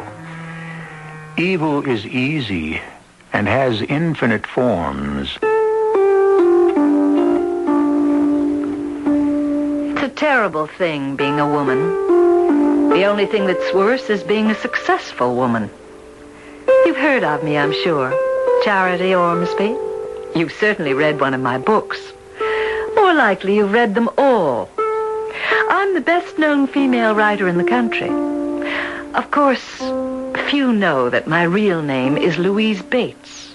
Married nearly 20 years to John Bates. Mother of 2, both boys, both, thank the Lord, away at school. At any rate, when the events I'm about to relate came about, there was no one in the house but John and myself. Louise? Louise? It's me. Hmm? John? All right to come in? Oh, yes. Come in. Come in. Good morning, dear. Oh, I've waked up to better ones. Brought you some coffee. What time is it? It's a little early, but I have to get to the office. You know, income tax time is coming up. Everybody wants their returns. So I thought before I left, I'd bring you your coffee. Would you like me to pour it? Yeah, I guess so. Oh, I was sleeping so soundly. As though I were in my tomb. Depressed, are you? Here. Here's your coffee. Oh, thank you, dear. You'll perk up as soon as you get back to work. I suppose so. You always do. I do, don't I? Always. Well, I really should be getting started. Oh, it's the dreadful hiatus between 2 books that gets me down. The feeling that it's all over, that my talent is all used up. I'll never write again, never have another idea. You can't imagine how depressing it is. No, I guess I can't. You're lucky to be an accountant, John. Am I? Yes, I suppose in some ways I am. Speaking of which, I really better get going. Oh, will you answer that for me, will you, dear? All right. Hello? Is Miss Ormsby there? Yes, she's here. Or should I say Mrs. Bates? Is this Mr. Bates? Yes, it is. This is Kathy Corrigan, Mr. Bates. Oh, yes, how are you, Miss Corrigan? Oh, you know. Could I speak with your wife? Well, can you hold on, Miss Corrigan, and I'll see if she's able to talk? I'll hold on. It's your agent, dear. So I gathered. Can you talk to her? I can try. Oh, don't go just yet, John. I need support. Well, Hello, Kathy? I was just wondering if you're working. No, I'm not working. When do you think you will be, Louise? Oh, for heaven's sake, Kathy, don't you know anything about my habits after all these years? Well, I just thought But you didn't. You didn't think at all. You know perfectly well I can't put a word on paper until the whole thing suddenly takes shape in my mind. Till that happens, I'm helpless as a baby. Well, when do you think something will take shape? Oh, how do I know? I can't plan to have it take shape, you know. I can't command it to take shape. I can't just trick it or seduce it or bribe it. I can't... All right, Louise. I understand. Well, then why do you insist... I thought you might like to know that Benita Barlow has just been given $1 million advance. What? On her next book. Benita Barlow got $1 million advance? Yes, she did. Thanks for calling. How about that? How about that?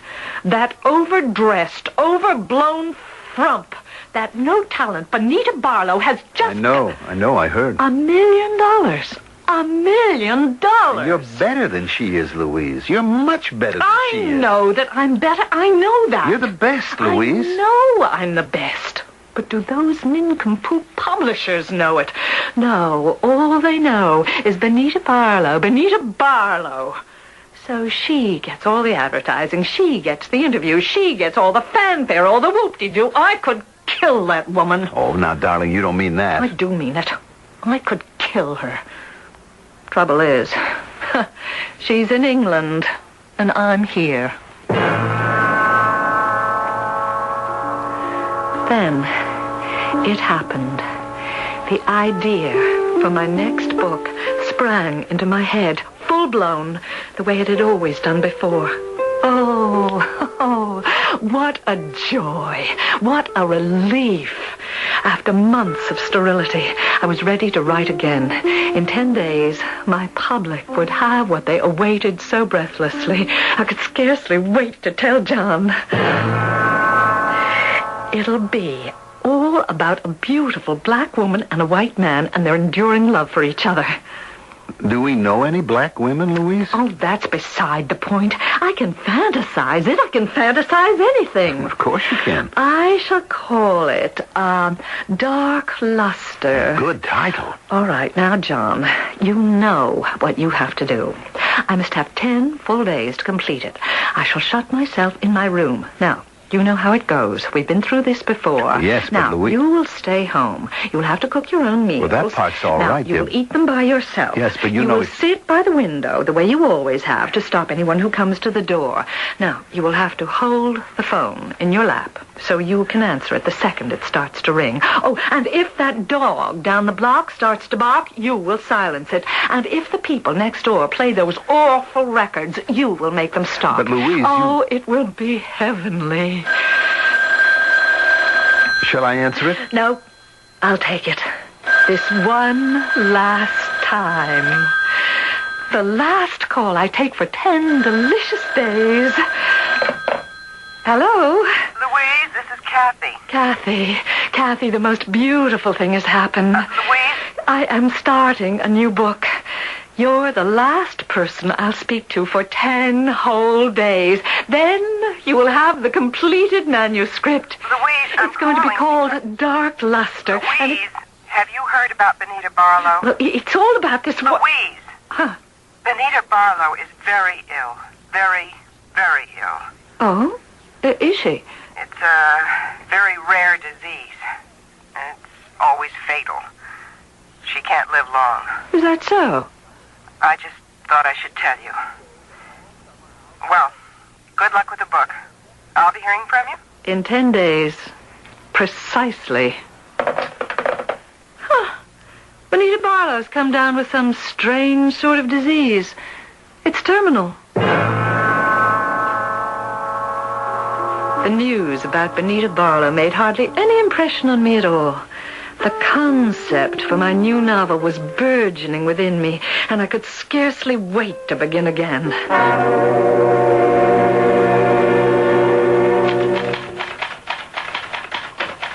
I wrote feverishly. The words leapt onto the page. My fingers could barely keep up with the racing of my brain. For 9 full days, I wrote, only taking time for an hour or two of sleep here and there, now and then. And even as I slept, the blessed words ran pell-mell through my mind. Then, on the 10th day... Oh, stop. Stop. Who can be banging on that door? John! John, for pity's sake, will you make it stop? Is anybody home? John! John, will you make him go away? John, go to the door! John! Oh, please, is there someone home? Oh, who in the world is that? You! You down there! You at the door, will you go away? I just... You are doing a terrible thing. You are interrupting an act of creation. You are a dreadful, ignorant person. A desecrator, a vandal, a profaner on the altar of art. Look, you dreadful man, you don't deserve to live. I slammed down the window, trembling with rage. That creep. That ignorant, selfish, stubborn creep. I crawled into my big, comforting easy chair, curled myself into a ball, and huddled there, cursing him and shivering as though I'd been smitten with a fever. I was exhausted, drained. After a while, I heard the outside door open. Who could it be but John? My loyal, devoted husband, who had promised to defend me against such intrusions. Shaking with anger, I went downstairs. John was just coming in. And where,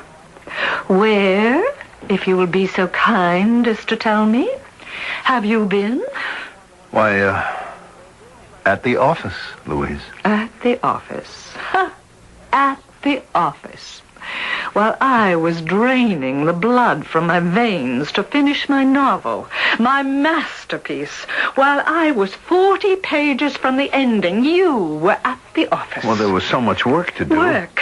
You call what you do work? Well, tax returns. You know very well that for these 10 days, your work was here, to silence the phone, to drive away callers, to keep that dog from barking, to make those people stop playing their dreadful rock and roll. Well, you know what you've done now, don't you? Louise. You have ruined my novel. That's what you've done. It's dead. It's finished. It's over. Please. I am going upstairs and tear it to shreds. Then I shall burn it.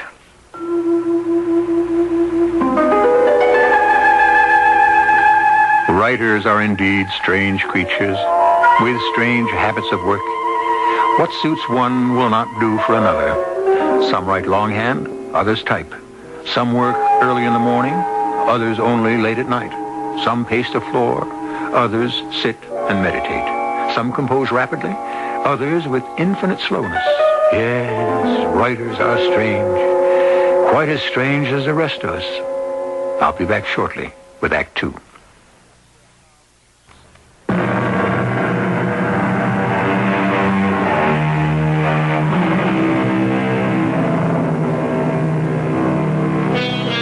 Have you driven at night past houses lighted from within, perhaps brightly enough to make visible the figures of the inhabitants? Have you tried to imagine what they were doing, what they were saying or not saying, what they were feeling or not feeling? I wonder what you would have imagined had you seen the persons of John and Louise Bates as they confronted each other on a certain singular night. I'm John Bates, and I know I shouldn't have done what I did. But I got so bored, so unutterably bored, just sitting on the front window seat holding the phone in my hands, listening for music from next door or the sound of a dog barking down the block. I wasn't away for more than a half hour. Maybe not that long. And when I returned, I let myself into the house as quietly as possible. And where? Where, if you will be so kind as to tell me, have you been? Why, at the office, Louise. While I was draining the blood from my veins, you were at the office. You know what you've done with your trip to the office, don't you? You've killed my novel. It's dead. It's finished. It's over. I am going upstairs and tear it to shreds. Then I shall burn it. Now, Louise, don't do that. Don't do anything while you're upset like this. Now, tell me what happened. What happened was that some idiot came to the door and banged on it. Banged and banged and banged. I was 40 pages away from finishing my book, and this monstrous little man marched up our front steps and stood at our front door and banged on it. What did he want? How do I know what he wanted? To come into the house, I suppose. Well, you didn't let him in. Let him in? I opened the window and I shouted at him. I told him at the top of my voice that he was desecrating the temple of art, that he was an ignorant clod and a terrible man who shouldn't be allowed to live. Then I slammed down the window and I waited for you to show up. And now that it's too late, here you are. I'm sorry, Louise. Now, I'm going upstairs and destroy my novel. Wait a minute. What did this man look like, the one who came to the door? Oh, how should I know? All I could see was the top of his head. No, he had red hair, I remember that. Long red hair? Down to his shoulders, disgusting. Might have been Stephen Bennett. Who's Stephen Bennett? I do his income tax. Well, I hope they soak him plenty. He destroyed my work. Now I am going upstairs. You want me to answer that? No, you're too late. I'll answer it. Yes? Hello? Oh, you. No, not well at all. Nothing's going well. No. How's that? Oh. Well, thanks for telling me. Not that it matters, but thanks anyway. How was Kathy Corrigan? Oh? What did she want? Just to tell me Benita Barlow is dead. You know what, John? Maybe I won't destroy my book after all.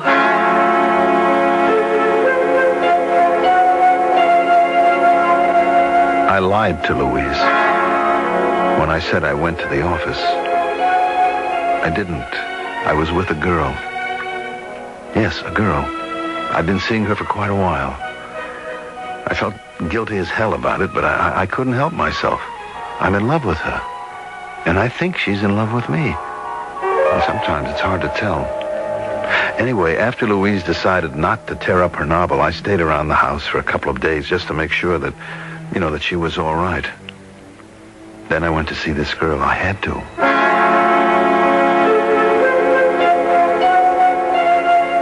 Kathy, I don't know what's going on at home. With Louise, you mean? Of course, Louise. Louise is home to you, isn't she? Well, of course. I'm married to her. I see. Okay, go on. Kathy, when you called and told her that Benita Barlow was dead, she decided not to tear up her novel. Was she going to do that? Yes. I mean, you don't know about Stephen Bennett, do you? Never heard of him. Well, he's a client of mine. It seems that he tried to see me in my office and I wasn't there because, Because you were here. That's right. Stephen Bennett was trying to see me because he was worried about his taxes, among other things. I mean, he'd given me some false figures and he was afraid that he was going to be found out and he wanted my help. Well, I wasn't at the office, so he went to my house. And Louise was almost finished with her novel. There was even an out-of-order sign above the doorbell. I mean, I put it there myself. So he started banging on the door. I mean, the man was really desperate. And Louise leaned out the window and she hollered at him. I mean, she told me all this herself.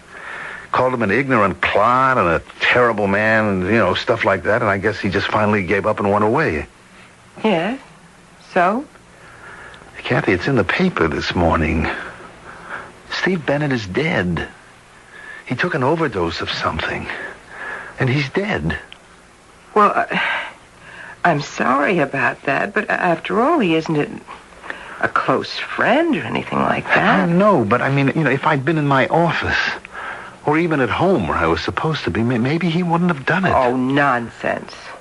I mean, I was here with you. Where you were or weren't has nothing to do with what happened. But it's my fault. Will you stop taking credit for something you couldn't help? You're just being arrogant. Arrogant? Me? It's Louise. Louise? What about Louise?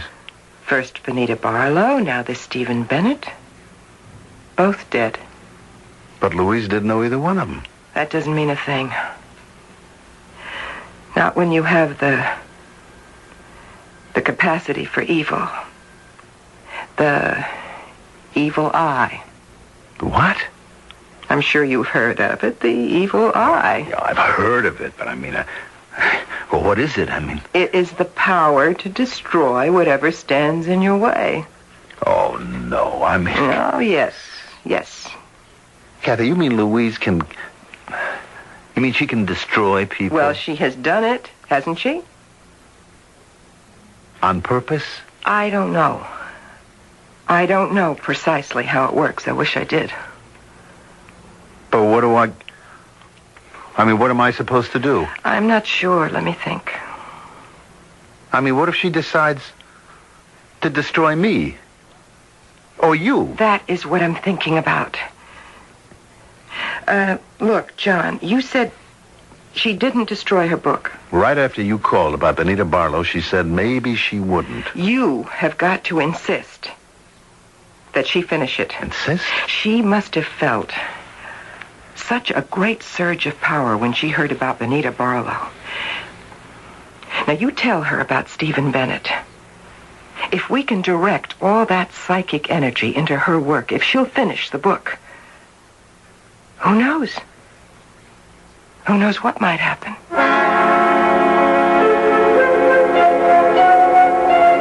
I can tell you, my head was in a whirl. My wife had the evil eye? Louise? Louise had the evil eye? The power to do away with people if she didn't like them, if they interfered with her? I mean, well, it just seemed absurd, impossible. Still, Benita Barlow and Stephen Bennett? I mean, it did seem so odd and really horrible. But Kathy had said there might be hope if I could persuade Louise to finish her novel. Insist on it, she said. Me insist? I'd never insisted on anything in my whole life. Still, I could try. Louise, you didn't tear up your novel, did you? Not yet. Well, don't do it, Louise. It's mine to do with whatever I choose. No, now listen to me. I prefer not to discuss it, John, if you don't mind. But I do mind. I think we have to talk about it. There's nothing to talk about. If my novel stays unfinished, it's your fault. Remember that. If you had stayed where you belonged and protected me from the outside world... I know that. For the 10 full days, that novel would have been completed. But no. You had to run off to your stupid little office and that stupid little man... Stephen Bennett. Whoever he was. He interrupted my concentration and he ruined the whole thing. He's dead, Louise. Oh? Is he? Yes. He took an overdose of something, and he's dead. Was he a friend of yours? Well, he was a client. You seem so upset. Well, he came here looking for me. If you had been here... If you had let him in... What are you getting at, John? Are you trying to tell me it's my fault the man overdosed himself? I don't think you know how powerful you are, Louise. I'm only powerful if you're here to protect me. But I can't be here all the time. Well, no one's asking you to be here all the time. 10 days out of a whole year, you call that all the time? Please finish the book, Louise. I mean, if you don't... If I don't what? Well, you remember Benita Barlow. That Englishwoman? What about her? She died. Oh, Benita Barlow died of some mysterious disease. I didn't know her. I've never even met her. Yeah, she was your rival. So what? Well, right here in this very room, I heard you say it. You said I could kill her. You said it twice, Louise. I was right here with you when you said it. I could kill her, you said. Well, that doesn't mean I did. How could I? It's impossible.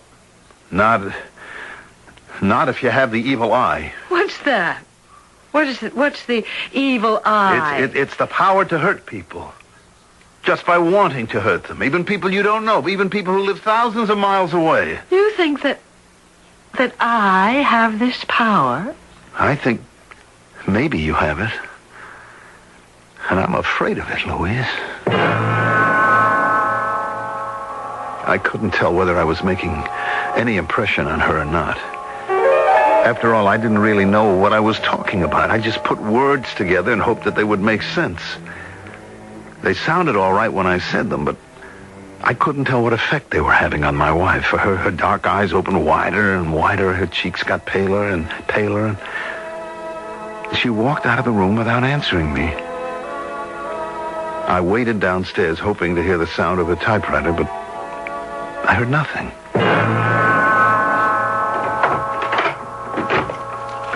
Is that you, John? Yes, dear.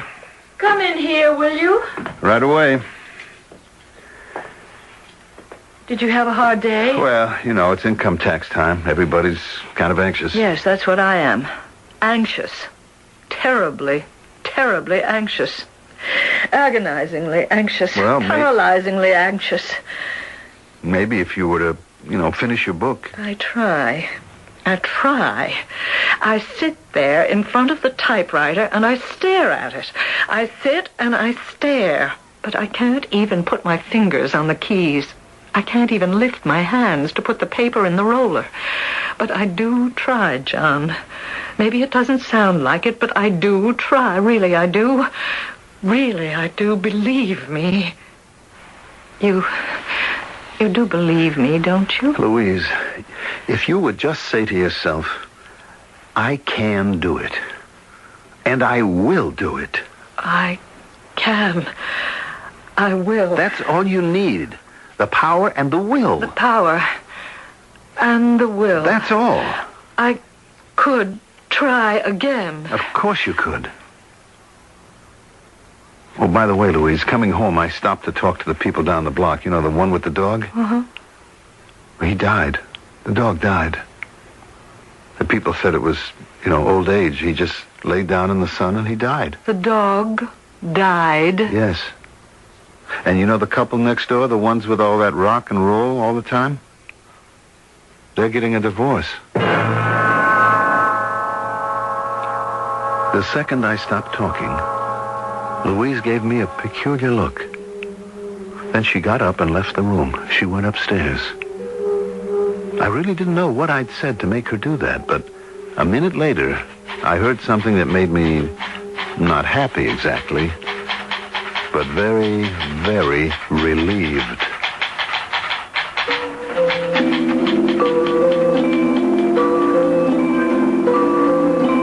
Do you remember what I quoted to you towards the beginning of our show? The words of Blaise Pascal, evil is easy and has infinite forms.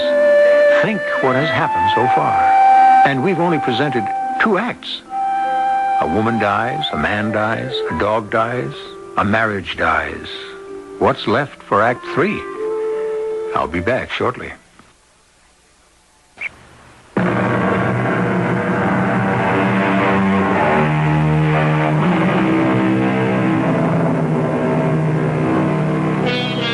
If you tell me that you have never had the urge to destroy someone, I shall not believe you. The desire starts in each one of us at an early age. It resides in the tiny infant who, if his strength matched his fury, could destroy the world. As he grows, the wish is modified, tamed, deflected, but it never really dies. I'm Kathy Corrigan, and I'm the best literary agent in the country. To begin with, I have impeccable taste. That's just for starters. Then I have terrific contacts, which I've cultivated over the years. And finally, I'm a super salesperson. That about sums it up, I think. Why I should have fallen for an insignificant little man like John Bates, I'll never know. But I had, and that's that. Every time the phone rang, I hoped desperately it would be John and not his frightful wife. Hello? Kathy, this is Louise. Oh, yes, Louise, how are you? Kathy, I have great news for you. Tell me. Can't wait. I finished the novel. Kathy, did you hear me? I've completed my book. What, Louise, that's wonderful. I didn't think I could. Things have been so peculiar around here. What things? Oh, well, I don't have time to go into all that right now. Just, things, you know. Well, they threw me off my stride for a while. But now I think I've got them licked. When can I read the book? Well, I could bring it over to your office right now, except that I am exhausted. Couldn't you send someone for it? Why don't you ask John to bring it over? Oh, I don't know. I really don't have anybody to send. Well, John's really responsible for my finishing it, in a way. Although he's the one who kept me from finishing it weeks ago. Oh, I don't know. John's always so obliging, I'm sure. Oh, okay. I'll send John. Oh, Kathy, I can't wait till you read it. Neither can I. Tell John to hurry it up. Of course, I could have sent somebody. I could have sent my secretary. I could have hired a messenger. But I wanted to see John, and I wanted to see him right away. To find out how he had accomplished the miracle of making Louise finish her book. I couldn't concentrate on my work waiting for him to arrive. John. Hello, Kathy. Girl said to go right in. Oh, you got a kiss for me? You bet. Okay, now, got the manuscript? Right here. Mm-hmm. Well, it's the right weight. Oh, sit down, John. Listen, I got a lot of work all piled up. Well, just for a minute. I want to know how you did it. You mean how I got Louise to finish the book? Of course, that's what I mean. Oh, it was easy. Well, how did you do it? It couldn't have been that easy. Well, after you told me about the evil eye, I got to thinking about it. And I told Louise that she had it. You didn't. Wasn't I supposed to? I mean, I pointed out that Benita Barlow had died after Louise had said she could kill her. She did say that, you know. Yeah, go on. And Stephen Bennett, the man who came to the house and banged on the door, the one that she was so furious with, he died. Go on. Well, none of that made very much of an impression on her. Nothing did until I told her about the dog. The dog? What dog? The dog, the one down the block that barks sometimes. And I told her about the couple next door. What couple? The couple that play their rock and roll records so loud. They're getting a divorce. That's all you did? That's about it. Listen, I better get back to work. John? Hmm? I love you. You know that. Do you, Kathy? Because I love you. Oh. Look, don't you think we ought to tell Louise? About us? She has a right to know. She's got to know sometime. No, she doesn't. No, she hasn't. Believe me, she doesn't want to know. She wouldn't like knowing. She'd hate it. No, she mustn't know. It would be very bad if she knew. All right, darling. I mean, it would be just terrible if she knew. You run along, sweetheart. And you tell Louise I'll call her as soon as I finish the novel. Poor John. So timid, so fearful. Afraid of everything and everybody. Frightened little mouse of a man. But I loved him. And he had accomplished the remarkable feat of persuading his wife to finish her book. A book on which I expected, along with her, to make a great deal of money. I stayed up half the night reading it. In the morning, I made a date with her for luncheon. Well, tell me. Tell me. It's great, isn't it? I tell you, Kathy, this is going to be the best yet. A smash. A blockbuster. Tell me, am I right? Of course I'm right. After all these years, Kathy, I know these things. This book is going to light up the sky. Louise. You did read it, didn't you? Of course I read it. You know I read it. Well. I stayed up half the night reading it. I told you that on the phone. Well? Well, what? Am I right? No. No, Louise, you're not right, at least in my opinion. I am right. I'm always right about my own work. This is a great book. This is a great book. Louise, I was just giving you my opinion. Now, everybody's entitled to have an opinion, don't you agree? Not when it's the wrong opinion. Louise, how did you happen to finish it? John told me I could. Oh? He said, Louise, you have the power and the will. And I went upstairs and finished it. And that's all? Well, that was enough. After all, if I'd had the power and the will to do what I'd already done... And what was that? Oh, never mind. The point is, I had it. I had the power and the will. He told me I had it, and I had it. But of course, I'd known all along I had it, but nobody ever told me I had it. You see, then when he told me I had it, then I knew that I had it. All I needed was somebody to tell me I had it. Don't you see? I don't know that I do, Louise. And I'm sorry for you. Really? Deeply, profoundly sorry. Really? Well, let me tell you something, Louise. It is a cheap, trashy book. Cheap and trashy. And not that all your books haven't been cheap and trashy, Louise, because they have been. But you believed in them so utterly, something came through. People who read them came to believe that life could be sweet and wonderful and full of joy and love and light, without pain, without suffering, where goodness and sweetness were rewarded and meanness and cruelty were punished. Well, I believe that. Well, yes. You're such a fool, I'm sure you do believe it. And because it's what everybody wants to believe, your books sell like crazy. Love conquers all. That's all your book says. That's all any of your books have ever said. Well, it's true. How would you know? What? What did you say? I said, how would you know about love? Well, I know all about it. Well, nobody could tell it from your books. They are sleazy and phony and trumped up. With some sex thrown in every 50 pages just to show you're with it. And even those parts aren't very good. They're as phony and full of fakery as the rest of it. All right, you shut up. Just shut up. Asked me. I will never ask you again. You can bet on that. What's more, I'll make you eat your words, Kathy. You wait Look, and see. I only said what I believe. What is it? What? Kathy! Kathy! Kathy, what? Kathy, what is it? What happened? Kathy, do you want a glass of water? What can I do? Kathy! No, it's all right. It's all right. I was just joking on my words. You mean that I did that to you? I did it? You're a very powerful woman, Louise. Very, very powerful indeed. It was true. I hadn't taken a bite of food. We hadn't even ordered.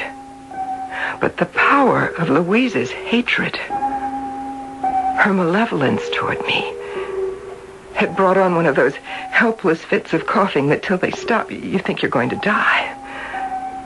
It was only when I realized, even as I was gasping for breath, that it was the evil eye of Louise Bates that was threatening my very life.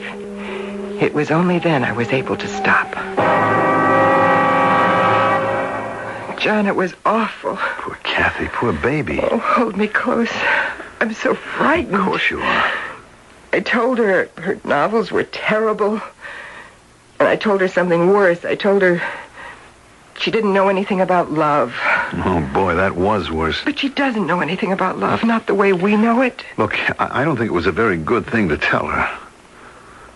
Kathy, I think I better be getting on home. Oh, must you? Well, I think I better. What was that? Somebody knocking at the door. Can't imagine who. Kathy, may I come in, please? It's Louise. I need to talk to you, Kathy. What'll we do? Leave it to me.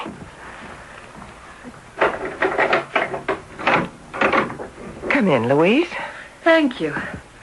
Oh, John. Hello, Louise. I didn't expect to find you here, but maybe I should have.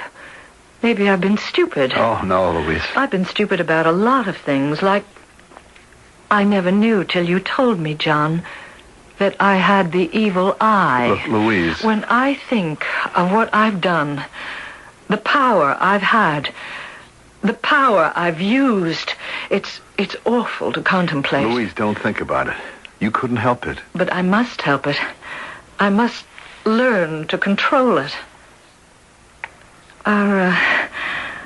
Are you two in love with each other? Yes, we are. We are, yes. Well, then you have my blessing. I won't stand in your way. Louise, you mean that? With all my heart. I hope the two of you will be very happy. Thank you. And, Kathy, you don't have to show my last novel to the publishers if you don't want to. Oh, but I do. Well, it probably isn't very good anyway. Goodbye. And with that, Louise turned and walked out. Out of the room and out of our lives. What had happened, as near as I can figure out, is that she had been so shocked and horrified by the realization of her power that she had turned completely in the opposite direction and was determined to become a saint. It's John Bates again, and I'd like to add a few words. After all, I'm responsible for the whole thing. I was the one who taught Louise to say, I can and I will. Kathy and I are married now, and it's working out all right, I guess. But Kathy is a very powerful woman, too. And one of these days, I may have to say to myself, I can and I will. Then I'll go back to Louise, who has turned into a really very nice person.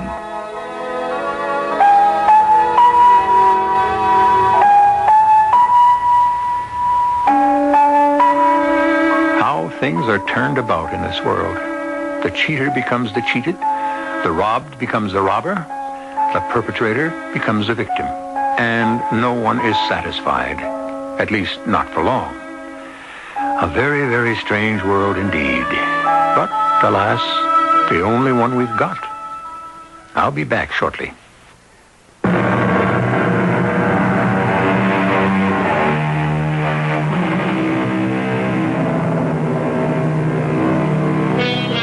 Let me read to you one more time from the works of Blaise Pascal.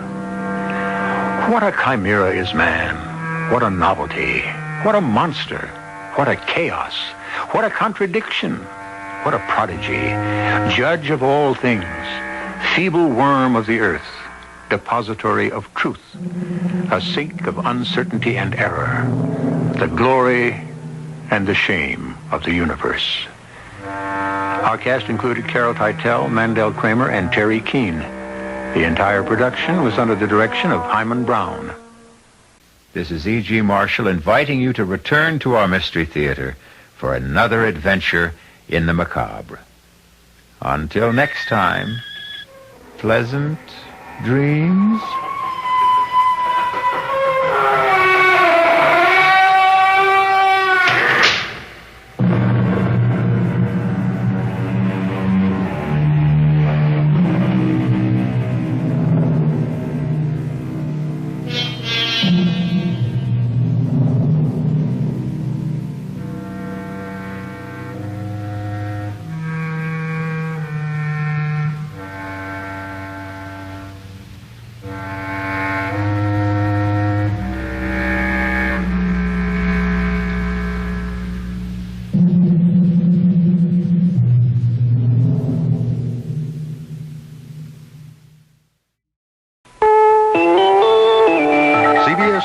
Kansas City firefighters walk out, leaving most of the city firehouses unmanned. I'm David Jackson reporting on the CBS Radio Network. The Monday night strike was called with very little notice. The firefighters are angry that the city won't rehire 42 firemen fired during a December slowdown. Mayor Dick Berkeley says both sides have been trying to talk that problem out. The negotiations have been going on until this rather drastic action, which is completely uncalled for on the part of the firefighters. They have a responsibility to protect the citizens of this city. Now, non-union department officials and police are doing the protecting. Other U.S. mayors heard from President Carter in Washington Monday. He spoke to the League of Cities, looking for support of his new anti-inflation battle plan and explaining his new import fee on oil. The conservation fee on oil alone will add to everyone's cost of driving. I know that. But along with the energy program, which is now nearing passage in the Congress and which will be expedited, it can help slash oil imports. This will not only help our nation directly, but will also lessen demand for scarce oil supplies and tend to stabilize the international petroleum markets. International money and metals markets showed support for the new Carter economic strategy. The dollar was up Monday, gold down. But stock traders on Wall Street are worried. The Dow Industrials dropped 23 points, the largest one-day drop since October. The primary story in a minute. The candidates are about done now in Illinois and waiting for Tuesday's delegate-rich primaries. There are non-binding preference polls, but Reed Collins tells us about the contests that count. What binds is the election of delegates. Democrats to elect 152, Republicans 92. But there is a significant difference between the ballots. The Democratic delegates have the names of the candidates they support along with their names. The Republican delegate candidates' preferences are not shown on the ballot. Thus, it may be difficult, if not impossible, to determine right away how the Republican delegate race really went. The latest Chicago Tribune poll shows Reagan a slight popular favorite over Anderson, but the margin for error in the poll is greater than the difference. The same poll has Mr. Carter a 2-to-1 favorite over Senator Kennedy. 1 out of 7 who plan to vote in the Republican primary confesses he's really a Democrat, a crossover intention which could bode well for Anderson. At today's St. Patrick's Day parade, there were boos when Mayor Jane Byrne of Chicago appeared on the reviewing stand. There was a mixture of applause and boos when Senator Kennedy was introduced along with her. She has promised to deliver Chicago's delegates to Kennedy. Tomorrow's result will be a stern test of the old Cook County capacity of the organization to deliver. Reed Collins, CBS News, Chicago. Reagan Monday night ruled out rival John Anderson as the second half of a Reagan ticket. Anyone who runs with Anderson, said Reagan, would have to keep looking over his shoulder. A Western Oil Company drilling rig off the coast of Corpus Christi, Texas, began tilting Monday night. The Coast Guard now says it's tilted at a severe angle. 42 workers were aboard it. They've all been taken aboard a tug. No one has been hurt.